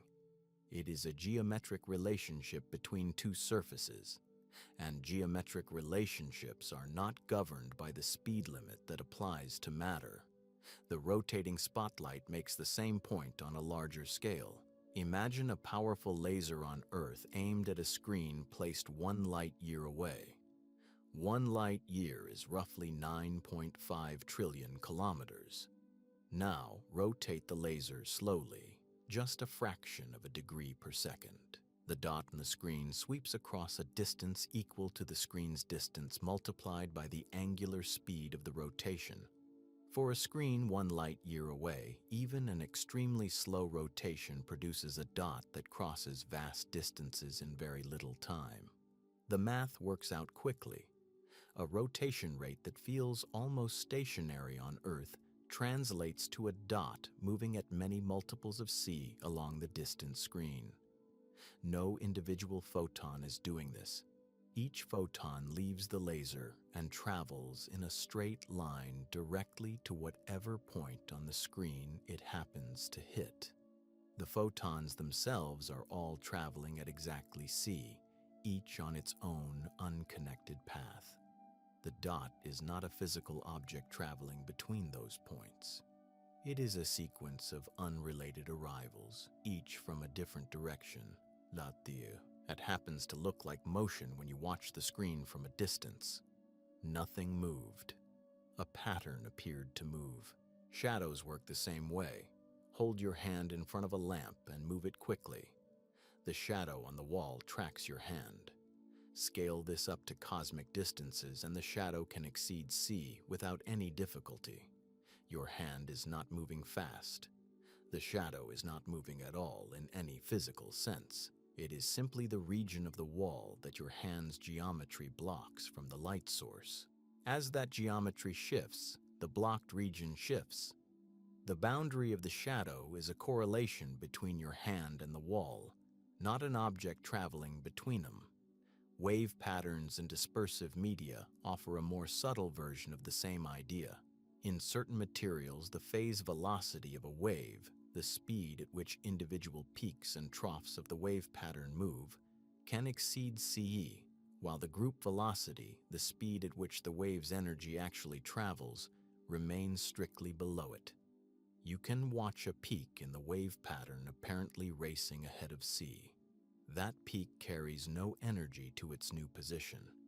It is a feature of the pattern, not a delivery of anything physical. The pattern evolves. The peaks shift. Nothing is transported. The scissors, the spotlight, the shadow, the phase peak. Each of these is pointing at exactly the same underlying fact, which is the one that the three-speed framework from the previous section was building toward. What relativity protects is not the speed of patterns. It protects the speed at which mass, energy, and information can travel. Those three things are physical. They are real in a way that the intersection point of two blades is not. You cannot load a message onto a shadow and send it to a distant wall. You cannot encode information in the intersection of scissors blades. The dot on the screen carries nothing from one position to the next because no physical process connects those positions. The photon that hit the screen on the left arrived from the laser moving leftward. The photon that hit the screen on the right arrived from the laser moving rightward. They have nothing to do with each other. In every case, the trick is the same. The thing moving fast is not a thing. There is a category of superluminal motion that is not geometric trickery. It involves real particles actually outrunning light. Everything discussed so far has shared a common feature: the scissors, the spotlight, the shadow on the distant wall. None of them involved a physical object moving from one point to another at superluminal speed. They were patterns, correlations, the motion of nowhere. What comes next is different because it involves a real particle with real mass and real charge, genuinely traveling faster than light through a medium. And when that happens, the universe does not simply allow it, it announces it. In a vacuum, light travels at 299,792,458 meters per second. Nothing with mass can match that. But in any material, water, glass, air, a dense crystal, light slows down. Glass reduces light to roughly 2/3 of its vacuum speed. Water slows it further to about 75%. Some materials slow it considerably more. The particles that move through these materials are not bound by the local speed of light inside the medium. They are bound by the vacuum speed of light, which is always higher. So there is a window, a gap between the speed of light in the medium and the speed of light in vacuum, where a particle can travel faster than light in the medium while still respecting the universal limit. That window is where Cherenkov radiation lives. When a charged particle, an electron for instance, travels through water faster than light travels through water, something breaks loose. As the particle moves, it disturbs the electromagnetic field around it. Normally, those disturbances propagate outward ahead of the particle, like the pressure wave in front of a subsonic aircraft. The medium has time to respond. The field ahead of the particle adjusts before the particle arrives. But when the particle is moving faster than the speed at which electromagnetic disturbances can travel in the medium, the field cannot keep up. The particle overtakes its own influence. The disturbances pile up behind it, overlapping and reinforcing, forming a coherent wavefront at a fixed angle to the particle's path. That wavefront is a shock wave. The analogy to a sonic boom is not loose, it is precise. A supersonic aircraft outruns sound. A superluminal particle in a medium outruns light. Both produce the same geometric consequence, a cone-shaped shock front radiating energy away from the path. The light emitted from this shock front is Cherenkov radiation. It glows blue. The reason is straightforward. The geometry of the wavefront preferentially reinforces shorter wavelengths in the visible spectrum, shifting the emission toward the blue end. Anyone who has seen photographs of an operating nuclear reactor submerged in water has seen it. That blue glow around the fuel rods is not a special effect or an artifact of the photography. It is Cherenkov radiation produced by high-energy electrons and other charged particles streaming out of the reactor core and traveling through the surrounding water faster than light can travel through the surrounding water. It is real, it is continuous while the reactor runs, and it has been observed and measured for nearly a century. Pavel Cherenkov first documented the effect experimentally in 1934, working in the Soviet Union under Sergei Vavilov. He noticed that gamma rays passing through water produced a faint blue glow that could not be explained by fluorescence. He described it carefully, confirmed it was directional, and established its basic properties. In 1958, Cherenkov shared the Nobel Prize in Physics with Ilya Frank and Igor Tamm, who had provided the theoretical explanation 2 years after his initial observation. The theory they developed correctly predicted the angle of the shock front, the spectrum of the emitted light, and the threshold condition, the minimum particle speed required to produce the effect. That threshold is important. Cherenkov radiation only appears when the particle exceeds the local speed of light in the medium. Below that threshold, the particle moves through the material and leaves no radiative signature of this kind. Above it, the blue cone appears. Particle physicists use this threshold as a measuring tool. Cherenkov detectors are standard equipment in high-energy physics experiments around the world. By measuring whether a particle produces Cherenkov light and at what angle the light is emitted, physicists can determine the particle's speed with high precision. The Ice Cube Neutrino Observatory buried in the Antarctic ice sheet detects neutrinos by capturing the Cherenkov radiation produced when those neutrinos interact with the ice and produce secondary charged particles. The Super Kamiokande detector in Japan works on the same principle, using 50,000 tons of ultra-pure water. This is not exotic frontier science. It is the operational basis of some of the most important particle detectors ever built. The eerie blue glow around reactor cores is, in a very literal sense, the light equivalent of a sonic boom. Quantum entanglement is where most people who want faster-than-light communication place their hopes, and it is where those hopes consistently run into a wall. The phenomenon itself is real and strange enough that even physicists who work with it daily find it uncomfortable. Two particles are prepared together in a shared quantum state, a single electron pair, a pair of photons. Any two quantum systems allowed to interact in the right way. After they are prepared, they are separated. One goes to a laboratory in Geneva, the other goes to a laboratory in Tokyo. The distance between them is irrelevant to what happens next. When the physicist in Geneva measures her particle and gets a result, the particle in Tokyo instantly reflects that result. Not after a light travel delay. Not after any delay at all. Instantaneously, regardless of the distance.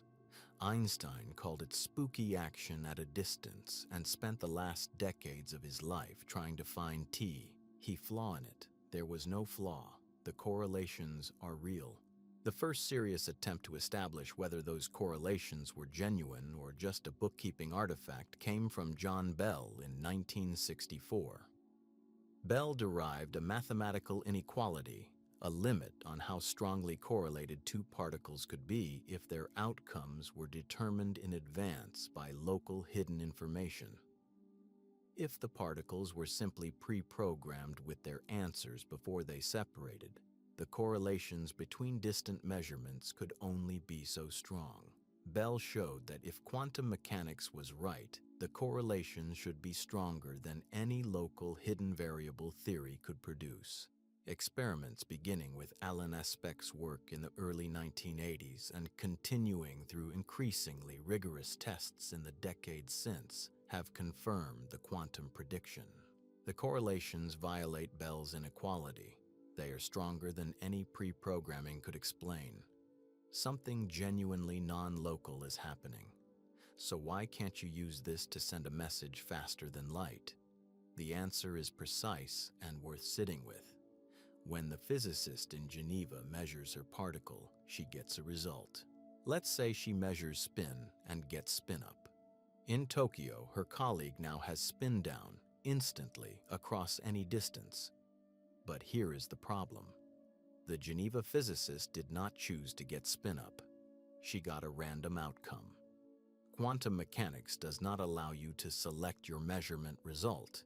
You can choose what to measure, but the outcome is fundamentally random. Half the time she gets spin up, half the time spin down, with no way to control which. The Tokyo physicist, meanwhile, gets his own result. It is perfectly correlated with hers. But he also has no way of knowing, from his result alone, whether his outcome reflects her measurement or not. His particle was going to be in a definite state once measured regardless. He gets a random result. She gets a random result. Their results are correlated, but correlation is invisible to either party until they compare notes through some other channel. To verify the entanglement, to confirm that the correlation is actually there, both physicists have to communicate with each other. They have to compile their lists of results and compare them. That comparison requires a conventional signal, a phone call, an email, a radio transmission, traveling through space at or below the speed of light. The correlation existed, but it was invisible until the comparison was made. And making the comparison requires classical communication. You cannot encode information into entanglement because you cannot control your measurement outcomes. You can only measure. What you get is random noise on its own, and it looks like random noise to the person on the other end as well. The information is in the correlation, and the correlation cannot be accessed without a slower-than-light channel to share results. This result has a formal name in quantum mechanics, the no-communication theorem, and it has been proven rigorously under any assumption you care to make about how quantum measurements work. This frustrates people who encounter it for the first time because it feels like a technicality.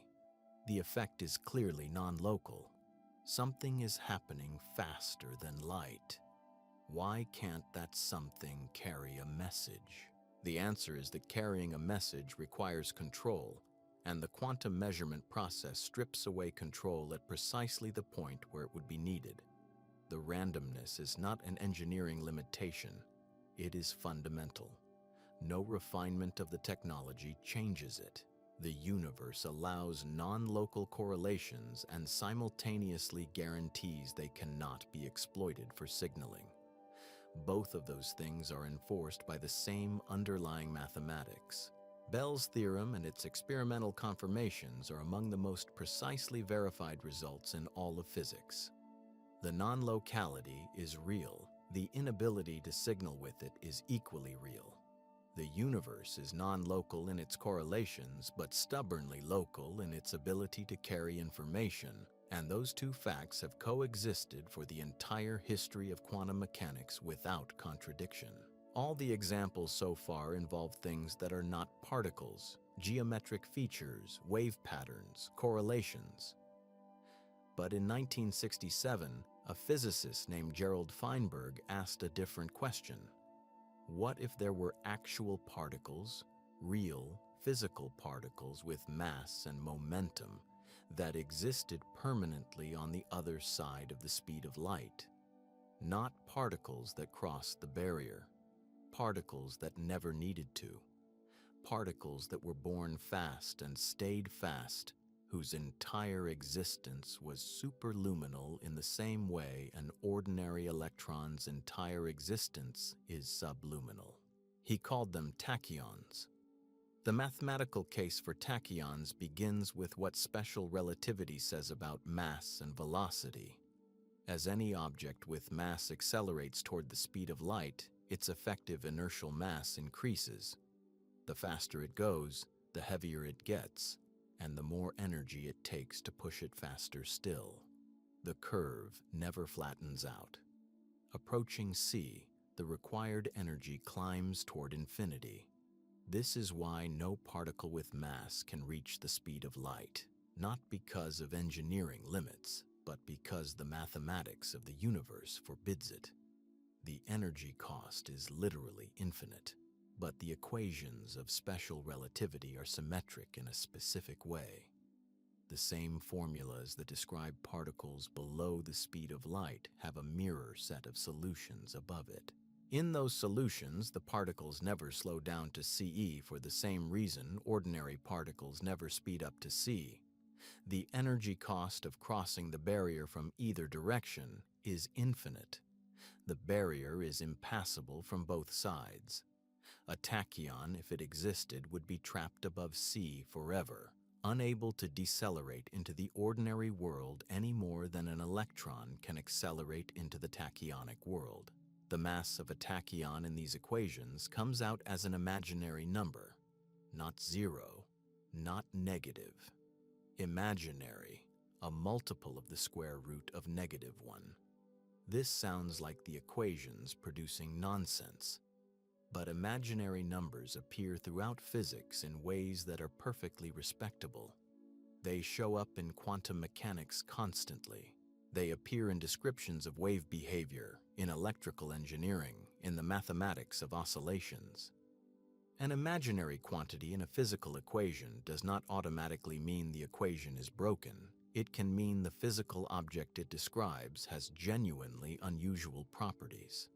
For tachyons, the imaginary mass produces consequences that are deeply strange.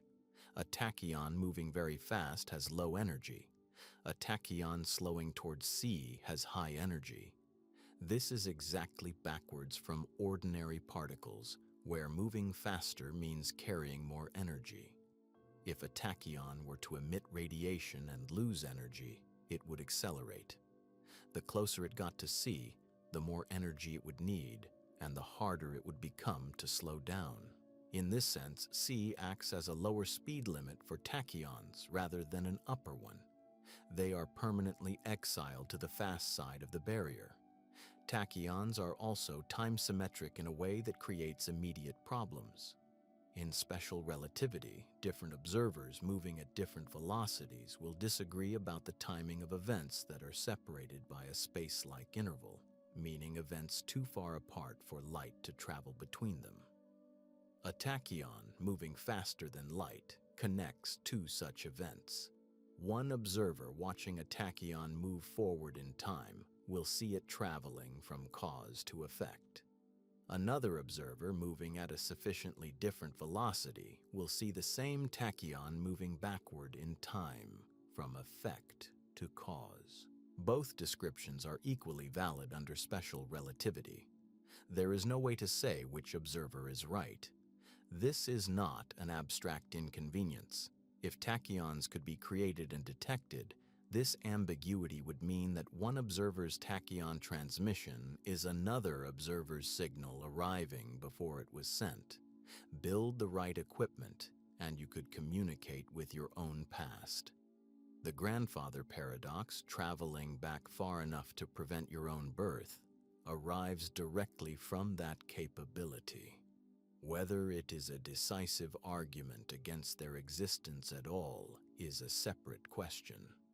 Feinberg himself was careful. He was not claiming tachyons existed. He was noting that the mathematics allowed them and that the assumption they do not exist had never been derived from first principles. It had simply been assumed. The decades of experimental searching that followed turned up nothing. Particle detectors looking for anomalous tracks, astrophysical observations hunting for signatures of tachyonic emission from energetic events, precision measurements looking for any deviation that might indicate faster-than-light propagation. All of it came back empty. No tachyon has ever been observed. No indirect evidence has pointed toward one. The quantum field theory treatment of tachyonic fields reinterprets them as signals of instability rather than actual particles. The tachyonic field in the Higgs mechanism, for example, describes the vacuum before the Higgs field settles into its stable configuration, not a particle that flies faster than light. The theoretical objections are real, but none of them are airtight without some circularity in the reasoning. The causality arguments assume that tachyons could be controlled and used for signaling, which is itself an assumption. The absence of experimental evidence is strong, but absence of evidence is not the same as evidence of absence. The search for tachyons has come up empty every time it has been seriously pursued, which is either evidence they do not exist or evidence we are looking in the wrong place. There is one proposal for faster-than-light travel that is genuinely taken seriously by theoretical physicists, and it involves not moving through space faster than light, but moving space itself. In 1994, a Mexican theoretical physicist named Miguel Alcubierre published a short paper in the journal Classical and Quantum Gravity. He was not proposing science fiction. He was working directly inside general relativity, the same framework Einstein built in 1915, the same one used to predict black holes and gravitational waves. Alcubierre found an exact solution to Einstein's field equations that described something nobody had written down before, a spacecraft that could reach a distant star faster than light without ever locally exceeding the speed of light. The paper was 9 pages. It changed the conversation permanently. To understand why the solution works, you need to hold one idea firmly in mind. General relativity does not describe gravity as a force. It describes gravity as the curvature of space-time. Mass bends the geometry of the space and time around it, and other objects follow the curves that geometry creates. But the theory also allows space-time itself to stretch, compress, and flow. This is not an edge case or a theoretical curiosity. It is happening right now, at cosmological scales. The expansion of the universe is the clearest example. Galaxies far enough away from us are receding faster than light, not because they are moving through space at that speed, because the space between us and them is expanding. Every second, new space is being created between us and those distant galaxies, and the accumulation of that expansion pushes them away faster than any signal could ever cross the growing gap. This does not violate relativity. The galaxies are not moving through their local spacetime at superluminal speeds. The spacetime itself is stretching, and there is no speed limit on how fast that stretching can happen. Alcubierre looked at this and asked a straightforward question. If space can expand behind something, could it also contract in front of something?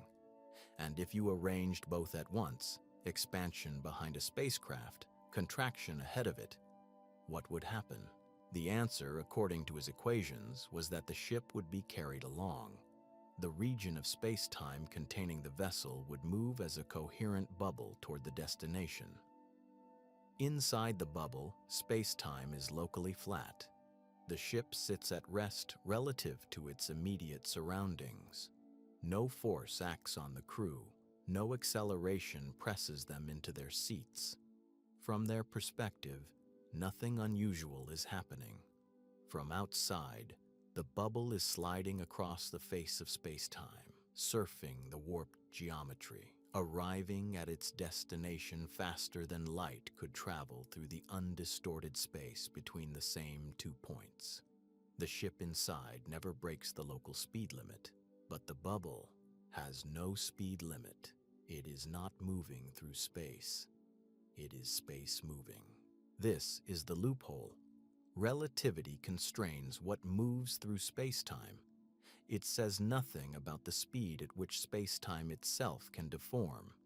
The same principle that lets distant galaxies recede from us faster than light without breaking any physics gives Alcubierre's spacecraft its mechanism. The geometry does the work. The ship just rides. Alcubierre called this a warp drive, a deliberate nod to science fiction, but the physics underneath it was not fictional. The solutions were derived the same way every other solution in general relativity is derived. You write down a metric, a mathematical description of how space-time is shaped, and check whether it satisfies Einstein's equations. His metric satisfied them. The solution was not approximate, not a limit case, not a rough sketch. It was exact.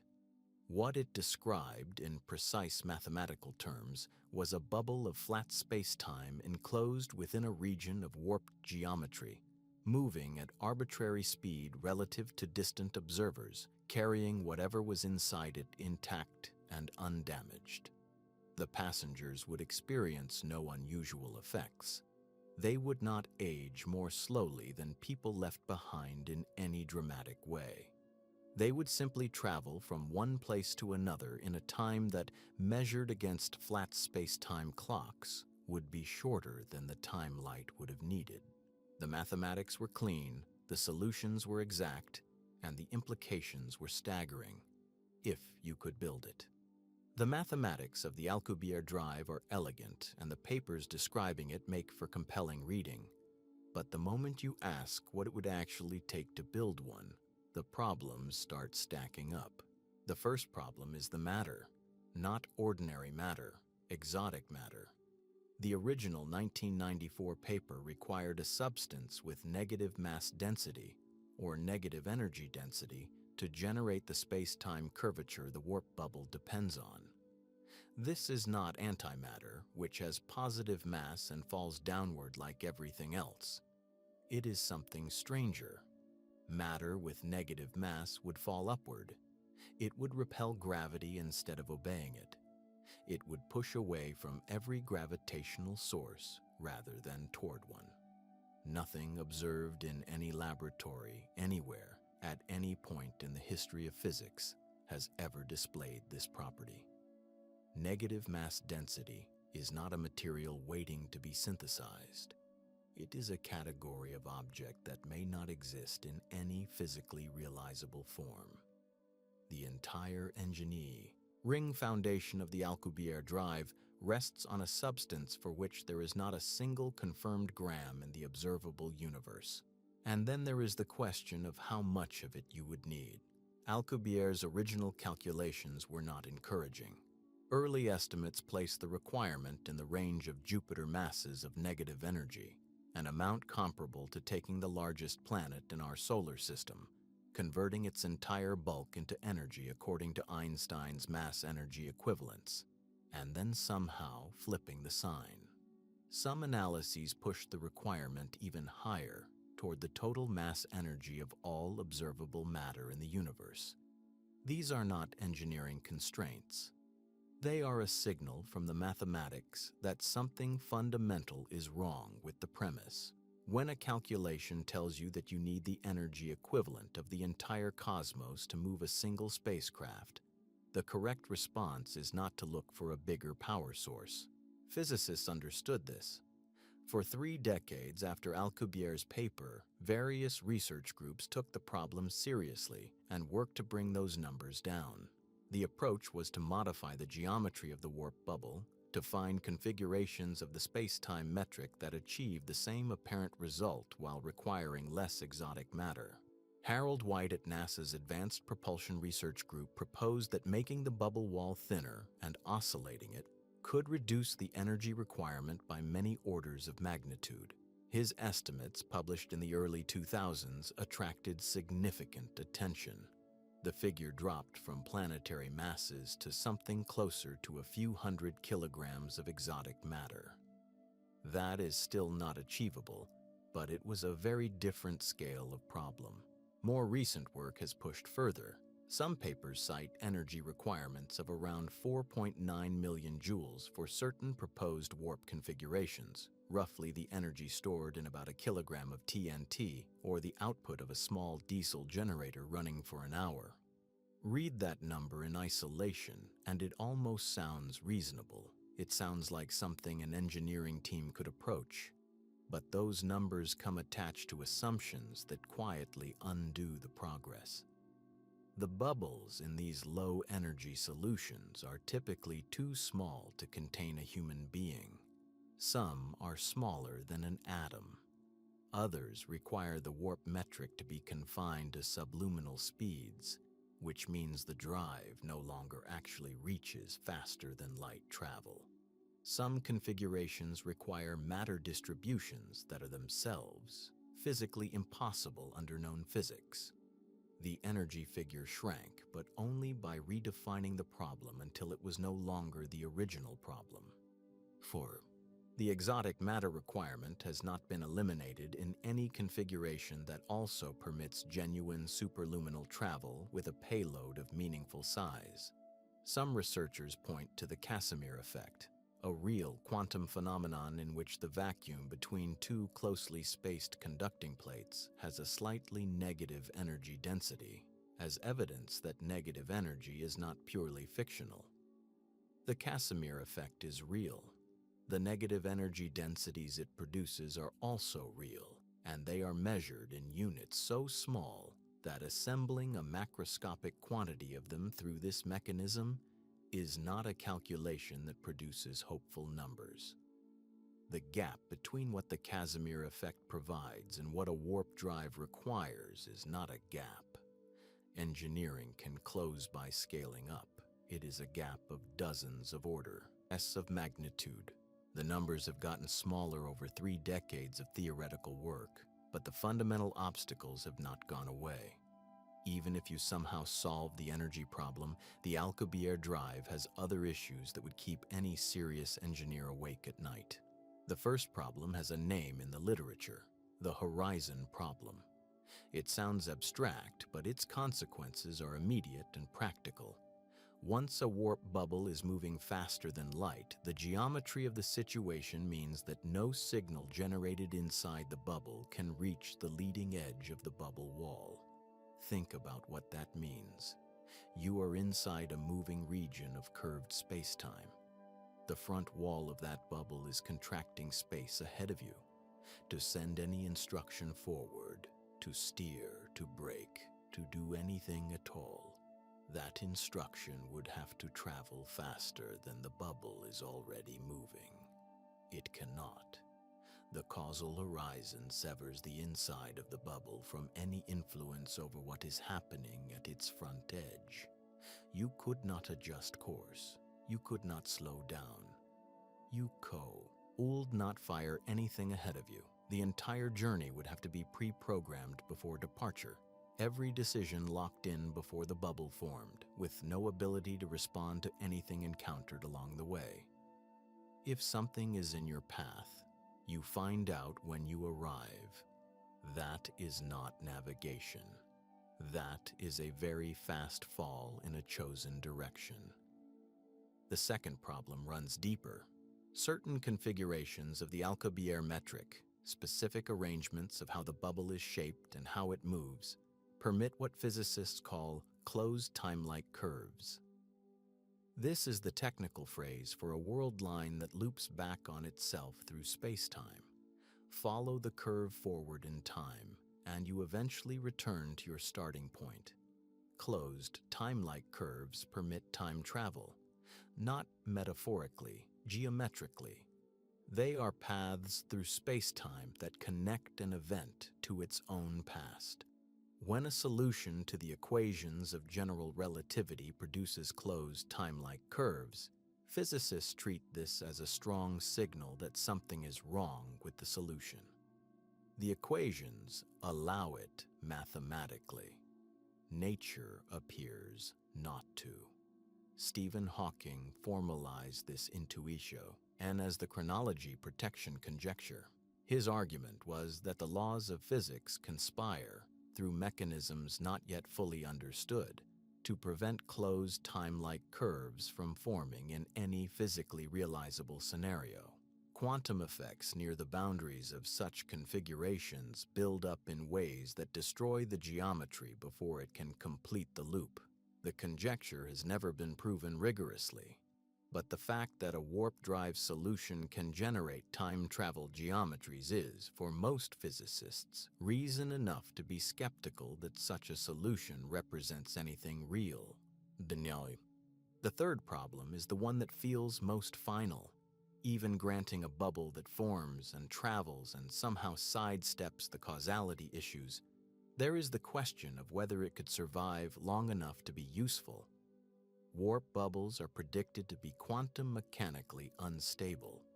The boundary between the flat spacetime inside the bubble and the highly curved spacetime of the bubble wall is a region of extreme geometric stress. Quantum fields in that environment do not behave like classical fields. Vacuum fluctuations, the constant low-level churning of quantum fields that exists even in empty space, amplify at the bubble wall in ways that feed energy back into the geometry. Calculations suggest this feedback could be catastrophic and fast. The bubble might destabilize and collapse essentially the moment it forms.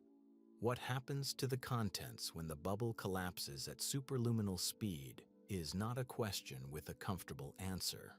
The energy concentrated in the collapsing wall would likely be focused inward.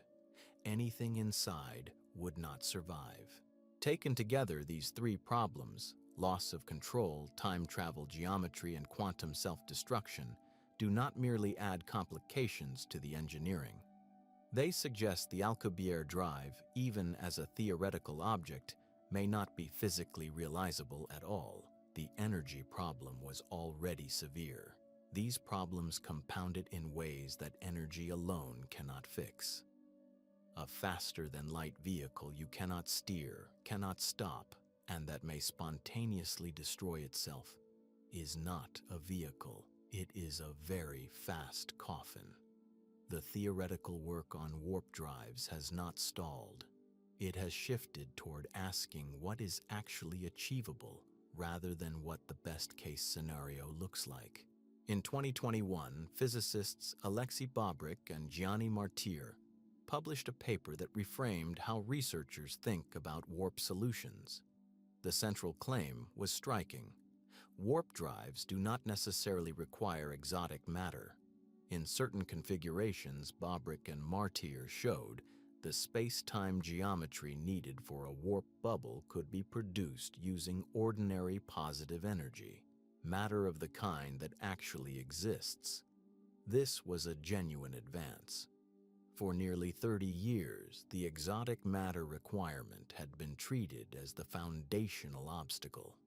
If you could remove it, even in limited cases, the theoretical picture changed. The catch was significant. The warp solutions that work with positive energy are subluminal. They cannot exceed the speed of light. A warp drive built along the lines Bobrick and Martyr described would move a traveler through space in a curved space-time bubble. But that bubble would be bounded by C just as firmly as any conventional spacecraft. The dream Alcubierre sketched in 1994, a ship departing Earth and arriving at a distant star before light could make the same journey, was not what these equations delivered. What they delivered was a mathematically consistent warp geometry that did not demand the impossible. Whether that is progress depends on what question you are trying to answer. Some physicists argue it is exactly the right kind of progress. Before you can build a superluminal warp drive, the thinking goes, you need to understand what makes any warp solution stable, controllable, and physically realizable. Subluminal solutions are simpler. They are easier to model numerically. They give theorists a cleaner laboratory in which to study the behavior of highly curved spacetimes without also wrestling with all the causality problems that superluminal motion introduces. Understanding how a subluminal bubble forms, evolves, and responds to perturbations builds the foundations for more ambitious work later. Tim Dietrich's numerical work pushed in this direction. Dietrich, based at the University of Potsdam, focused on accurately modeling the dynamics of negative energy spacetimes, the kinds of geometries that appear in more exotic warp solutions. Numerical relativity, which uses supercomputers to simulate how spacetime curves and evolves over time, had previously been applied mostly to systems like merging black holes and neutron stars. Applying those same tools to warp-adjacent geometries revealed details that purely analytical approaches had missed. How does a warp bubble behave when it is perturbed? What does it emit in terms of gravitational radiation? Does the geometry hold together under realistic conditions, or does it shed energy and collapse? These are not questions you can answer with equations alone. You need to run the numbers forward in time and watch what happens. What Dietrich's group found reinforced a pattern that runs through most recent warp drive research. These exotic spacetimes are not static. They evolve, they radiate. They respond to their environments in ways that earlier papers had not fully accounted for. None of this closed the door on warp drive physics, but it made clear that the solutions in the textbooks were idealized snapshots, not descriptions of objects that could persist in the real universe without enormous engineering intervention. While some researchers were refining the theory, others took a different approach entirely. If a sufficiently advanced civilization had solved the engineering problems that stump us now and had actually built a functioning warp drive, what would it look like from the outside? A warp bubble moving through space would distort the surrounding electromagnetic field. It would interact with the interstellar medium. It might leave a detectable signature, a pattern of radiation or distortion that a telescope pointed in the right direction could in principle pick up. Several groups have now published serious proposals for what those signatures might look like and how existing or planned observatories might search for them.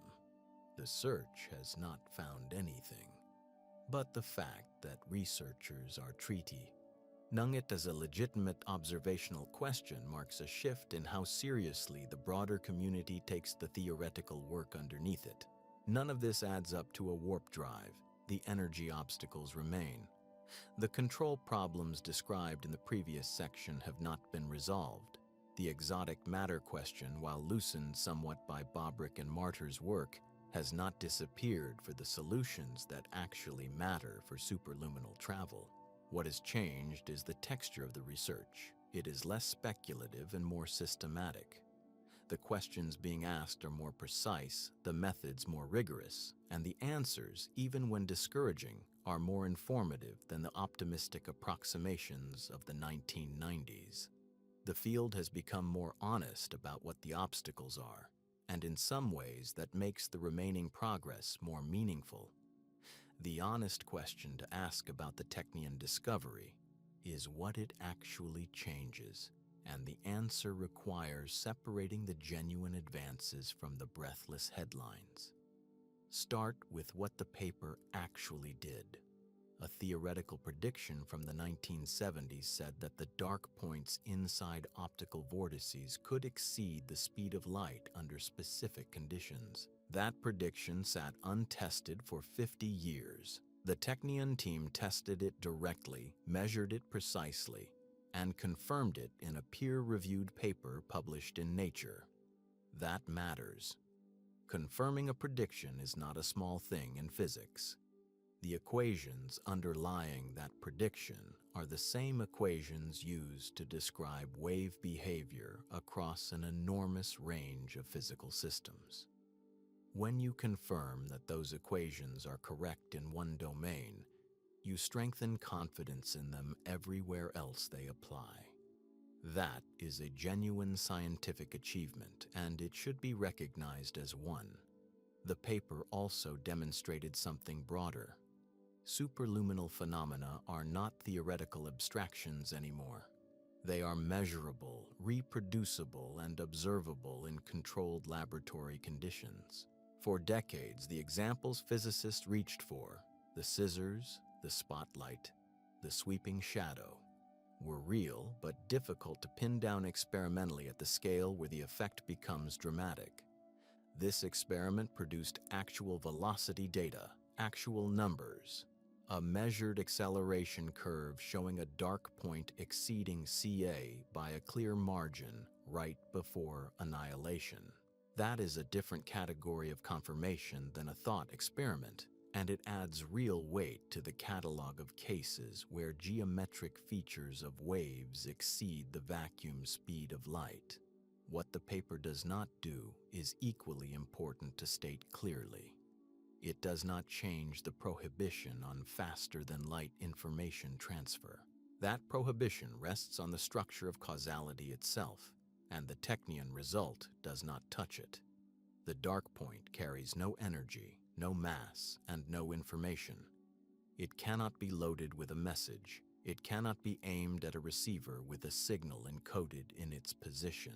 The physics that makes its motion superluminal is precisely the physics that makes it useless as a communication channel. There is no tension here, no loophole waiting to be exploited. The result sits comfortably inside the boundaries relativity draws, not outside them.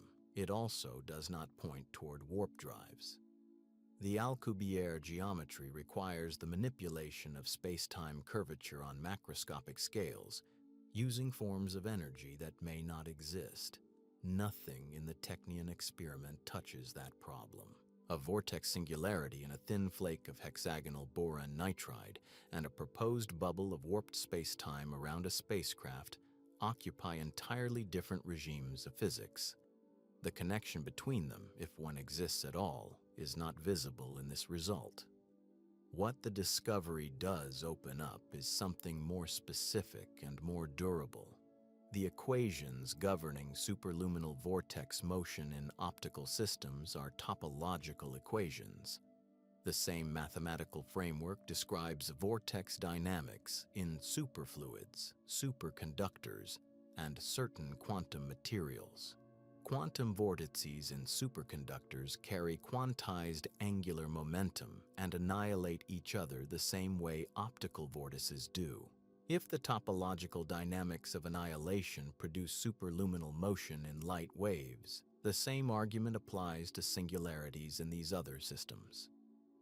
Understanding that behavior experimentally, not just mathematically, gives physicists a sharper tool for studying quantum materials where vortex dynamics directly affect electrical and magnetic properties. That has implications for quantum computing architectures, for the design of new superconducting devices, and for condensed matter research more broadly. Then there is the measurement itself. Tracking a feature moving at superluminal speed across nanometer distances over femtosecond timescales is not a routine accomplishment. The technique the Technion team developed, the stacking method, the electron interferometry, the temporal resolution, represents a genuine advance in what is physically observable. Processes that were previously too fast and too small to see are now accessible. That tool does not expire when this particular experiment is finished. It applies to anything that happens at nanoscale dimensions on ultrafast timescales, which includes a significant portion of the most interesting unsolved problems in materials science and quantum physics. The result is real, the measurement is real, and what it opens up is subtler and more interesting than any headline made it sound. One of the stronger claims in the Technion paper is that the discovery reveals something about waves in general, not just light waves in a specific material. Ido Kaminer stated directly that the findings uncover universal laws of nature shared by everything from sound waves and fluid flows to complex systems like superconductors. To understand why physicists take it seriously, you need to look at what all these systems actually have in common. Waves are everywhere. Sound moving through air, water rippling outward from a dropped stone, the quantum mechanical wave function describing an electron in a crystal lattice. These look nothing alike on the surface, but mathematically they are governed by equations of the same family. They all have amplitude. They all have phase. And wherever you have phase in a wave, you can have a singularity, a point where the phase becomes undefined and the amplitude drops to zero. A dark point. The Technion experiment was specifically about light, but the mathematics that predicted the superluminal behavior of that dark point does not care what kind of wave it is describing. Consider sound. Acoustic vortices form in fluids under the right conditions, regions where the pressure wave spirals around a central axis and the amplitude at the core falls to zero. The geometry is identical to an optical vortex. The phase winds around a central point. The core is a void. If two acoustic vortices of opposite rotation approached each other in a fluid, the same topological argument that produced superluminal motion in the Technion experiment would apply. The dark point between them, as they accelerated toward annihilation, would move according to the same underlying mathematics. Fluid dynamics offers even more direct analogs. Tornadoes are classical vortices. So are whirlpools. The center of a whirlpool is not a physical object. It is a geometric feature, the location around which the surrounding water rotates. It can move across the surface of the water at whatever speed the geometry dictates. Nobody is surprised when the eye of a storm shifts faster than the wind's speed at its edge, because the eye is not a thing being pushed. It is a pattern. The Technion result is, in a sense, the precise quantitative version of that same intuition pushed into the quantum and optical regime. Quantum mechanics is where the implications become most striking. In superfluids, materials cool to temperatures near absolute zero, where quantum effects dominate. Quantized vortices form spontaneously. These are not approximate or classical vortices. They are exact topological objects. Each one carries a precisely defined amount of angular momentum set by Planck's constant. They cannot shed that angular momentum gradually. They either have it or they do not. Superconductors, which are related to superfluids through the same theoretical framework, host magnetic flux vortices, tubes of quantized magnetic field threaded through the material, each surrounded by circulating supercurrent. These vortices interact, attract, repel, and annihilate each other in ways governed by the same topological mathematics. The behavior the Technion team measured in hexagonal boron nitride is formally the same class of event as a pair of quantum vortices annihilating each other in a superconductor. The physical medium is different, the energy scales are different. The underlying structure is the same. This is what physicists mean when they describe a result as universal.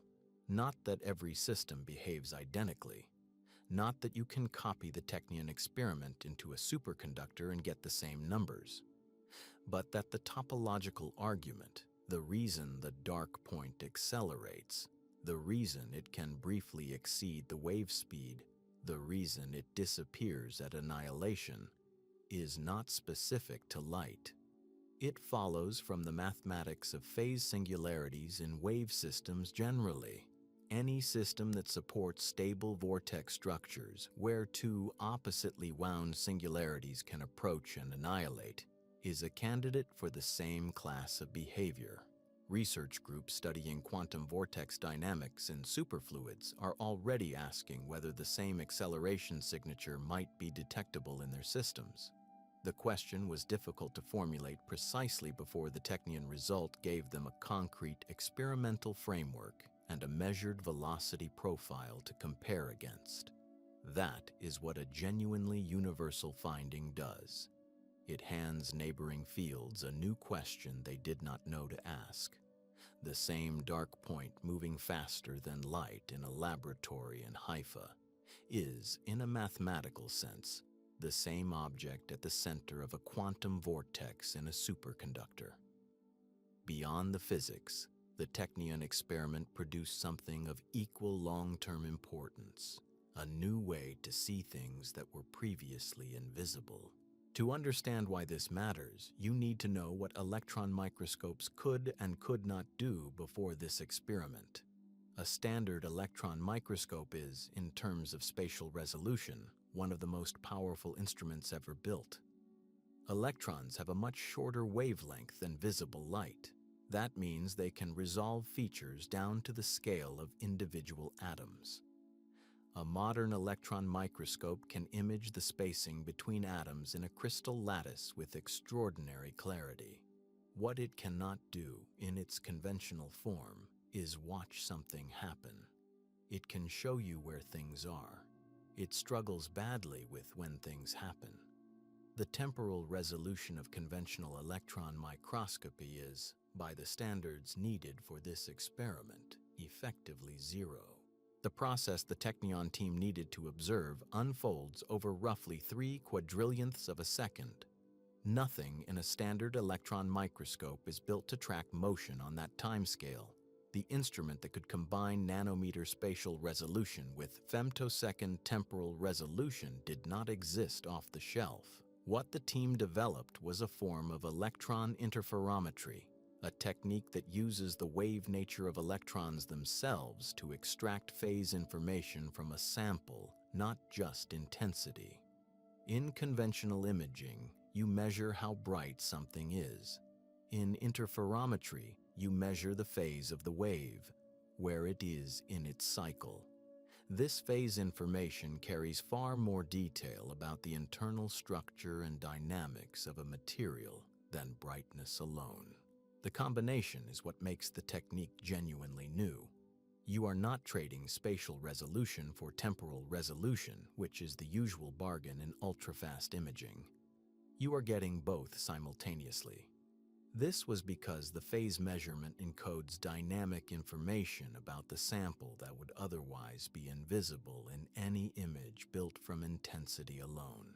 The stacking method, running the experiment hundreds of times at slightly offset delays, allowed the team to reconstruct a femtosecond resolved movie of nanoscale events. That reconstruction technique applied through electron interferometry is the tool. The vortices were the test case. Once you have that tool, the applications extend far beyond optical vortices in exotic materials. Consider semiconductor devices. A transistor switching state does so by moving electrons across a gap measured in nanometers, over timescales that are pushing into the femtosecond regime as devices get faster and smaller. Nobody has directly watched this happen with both the spatial and temporal resolution needed to understand exactly what goes wrong when these switches fail or behave unexpectedly. Electron interferometry at femtosecond resolution could change that. Phonon dynamics, the propagation of atomic vibrations through a crystal, operate on similar scales and are central to understanding heat transport and energy dissipation in new materials. These processes have been inferred from eye and direct measurements for decades. Watching them directly is a different category of science. The biological implications are no less significant.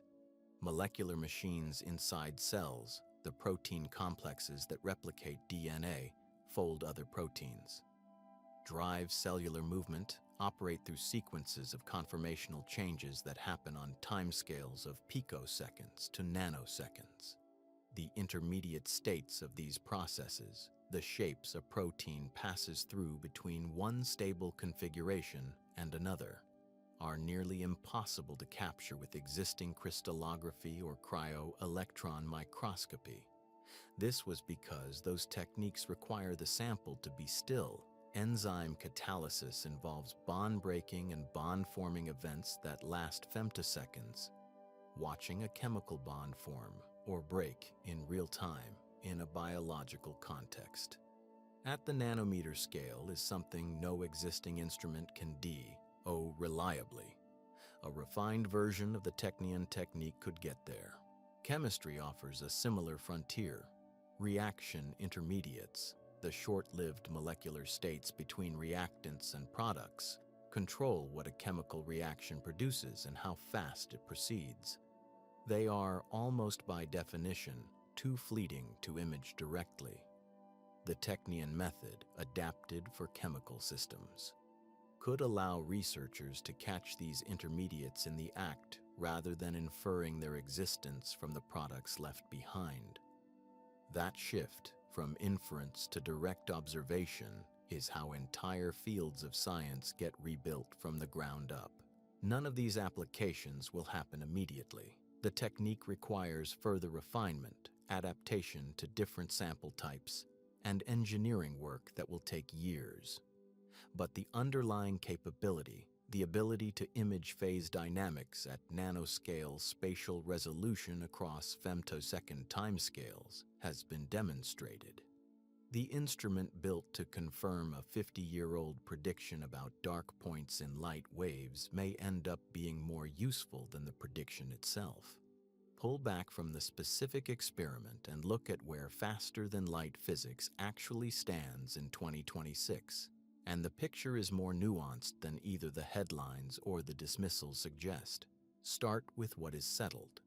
The speed of light in a vacuum, 299,792,458 meters per second, is a hard ceiling for matter and information, not a guideline, not an engineering constraint waiting for a clever workaround, a structural feature of space-time itself, baked into the equations of special relativity, and confirmed by more than a century of experiments that have never found a single exception. Every particle accelerator ever built has demonstrated this directly. The faster you push a particle, the more energy it takes, and the curve never reaches the limit. That part is not in dispute and is not going to be overturned. Now add what has been confirmed on the other side of the ledger. Phase velocities of waves in certain media exceed c. The Technion experiment directly measured a geometric feature, an optical vortex dark point, moving at multiples of the vacuum speed of light. The scissors blade intersection, the sweeping laser dot, the shadow on a distant wall. These phenomena are real, and they are fast. None of them carry energy from one place to another. None of them transmit information, but they are not nothing. They are measurable, reproducible, and fully consistent with the laws of physics. The universe does not prohibit fast geometry. It prohibits fast matter and fast signals. Then there is the territory that is neither settled nor hopeless. The Alcubierre drive remains mathematically valid inside general relativity. The field equations permit it. The solutions are exact. 30 years of theoretical work have made the energy requirements smaller, though not small enough, and none of the attempts have fully resolved the exotic matter problem or the horizon problem that makes the bubble unsteerable from inside. Positive energy warp solutions exist on paper, but they are subluminal. The superluminal version still requires something: negative energy density, exotic matter, a physical ingredient that has never been observed anywhere in nature. Quantum entanglement is real. The correlations are instantaneous across arbitrary distances. Bell's theorem experiments have confirmed this beyond any statistical ambiguity. And yet the no communication theorem holds. You cannot encode a message into an entangled state and have it arrive faster than light on the other side, because the measurement results are random and you cannot control them. The non-locality is genuine. The information barrier is equally genuine. Both of those things coexist without contradiction, and they have since quantum mechanics was first developed. Tachyons remain hypothetical. The mathematics allows them. Decades of searches have not found them. Their existence would require reconciling a direct causality problem, events in some reference frames appearing to precede their causes, and no framework for doing that cleanly has survived serious scrutiny. So what is the honest answer to the question this script opened with? Have we found a real way to travel faster than light? No. Not a spacecraft, not a signal, not a particle. Nothing that carries information or mass has been shown to exceed c. The Technion Experiment did not change that. No experiment in 2026 changed that. What has changed, or rather what has been made more vivid by recent work, is the precision of the prohibition. The universe draws a hard line around matter and information. It draws no such line around geometry. The dark point in a light wave, the phase of a wave in a dispersive medium, the intersection of two wave features as they annihilate, these things are free. They move at whatever speed the mathematics of the wave pattern requires. Sometimes that is faster than light. The universe does not object. Most people who think about the speed of light carry around an image of a universal wall. Nothing gets through. Full stop. The actual picture is more careful than that. The wall is real, it is absolute for the things it covers, and the things it covers are exactly matter and information. Not everything that moves, not every feature of reality that can be tracked or measured. The prohibition is precise. And precision in physics always means the space around the rule is wider than you assumed. The speed limit is real, it is absolute for matter and information, and it is less total than it sounds. And all three of those things are true at the same time. What the Technion experiment ultimately demonstrated is not that the rules were wrong, it is that the rules are more precise than most people realize. Special relativity does not say nothing can move faster than light. It says matter cannot, information cannot, energy cannot. Those are the protected quantities, the things causality depends on to hold the universe together. A dark point is none of them. It is the location where a wave has zero amplitude and undefined phase. It is, in the most literal sense available to physics, a place where nothing is. And nothing, it turns out, has no speed limit.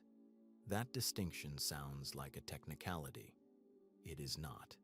It is the exact line the universe draws, and drawing it required a century of careful work to locate precisely.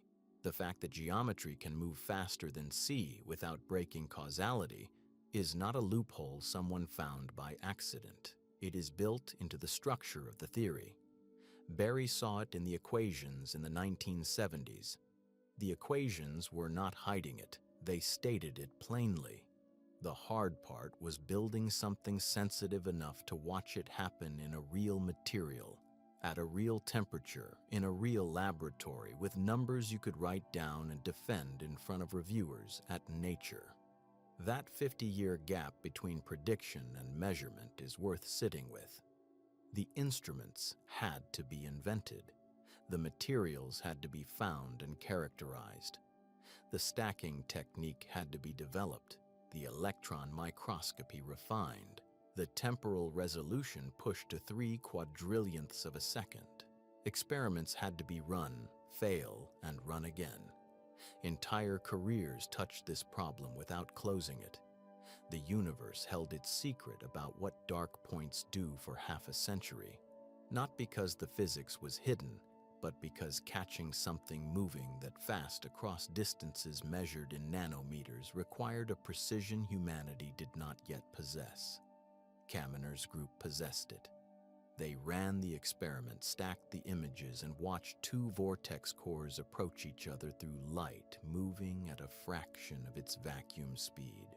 The dark point between them accelerated. It crossed the local wave speed. It crossed the vacuum speed of light. It did not slow down. In the final moments before the two singularities met and canceled each other, the velocity of that dark point was climbing toward values the equations had always permitted, but nobody had ever directly recorded.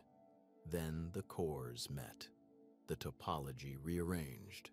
The zeros merged. And the dark point ceased to exist. Nothing was transmitted. No message arrived anywhere faster than causality permits. No information crossed the gap. The universe's accounting stayed balanced. What happened was geometrical, a rearrangement of a wave's phase structure through a slowed medium, observed in detail for the first time. That is the complete story. But geometry is not nothing. The fabric of a wave moving through a material is real enough to measure and real enough to carry implications for every other wave system in physics, from quantum vortices in superconductors to acoustic singularities in fluid dynamics. The same mathematics governs all of them. The dark point rushed toward its annihilation faster than light and vanished, leaving behind only the measurement and the question of what else the universe has been doing when nobody was watching.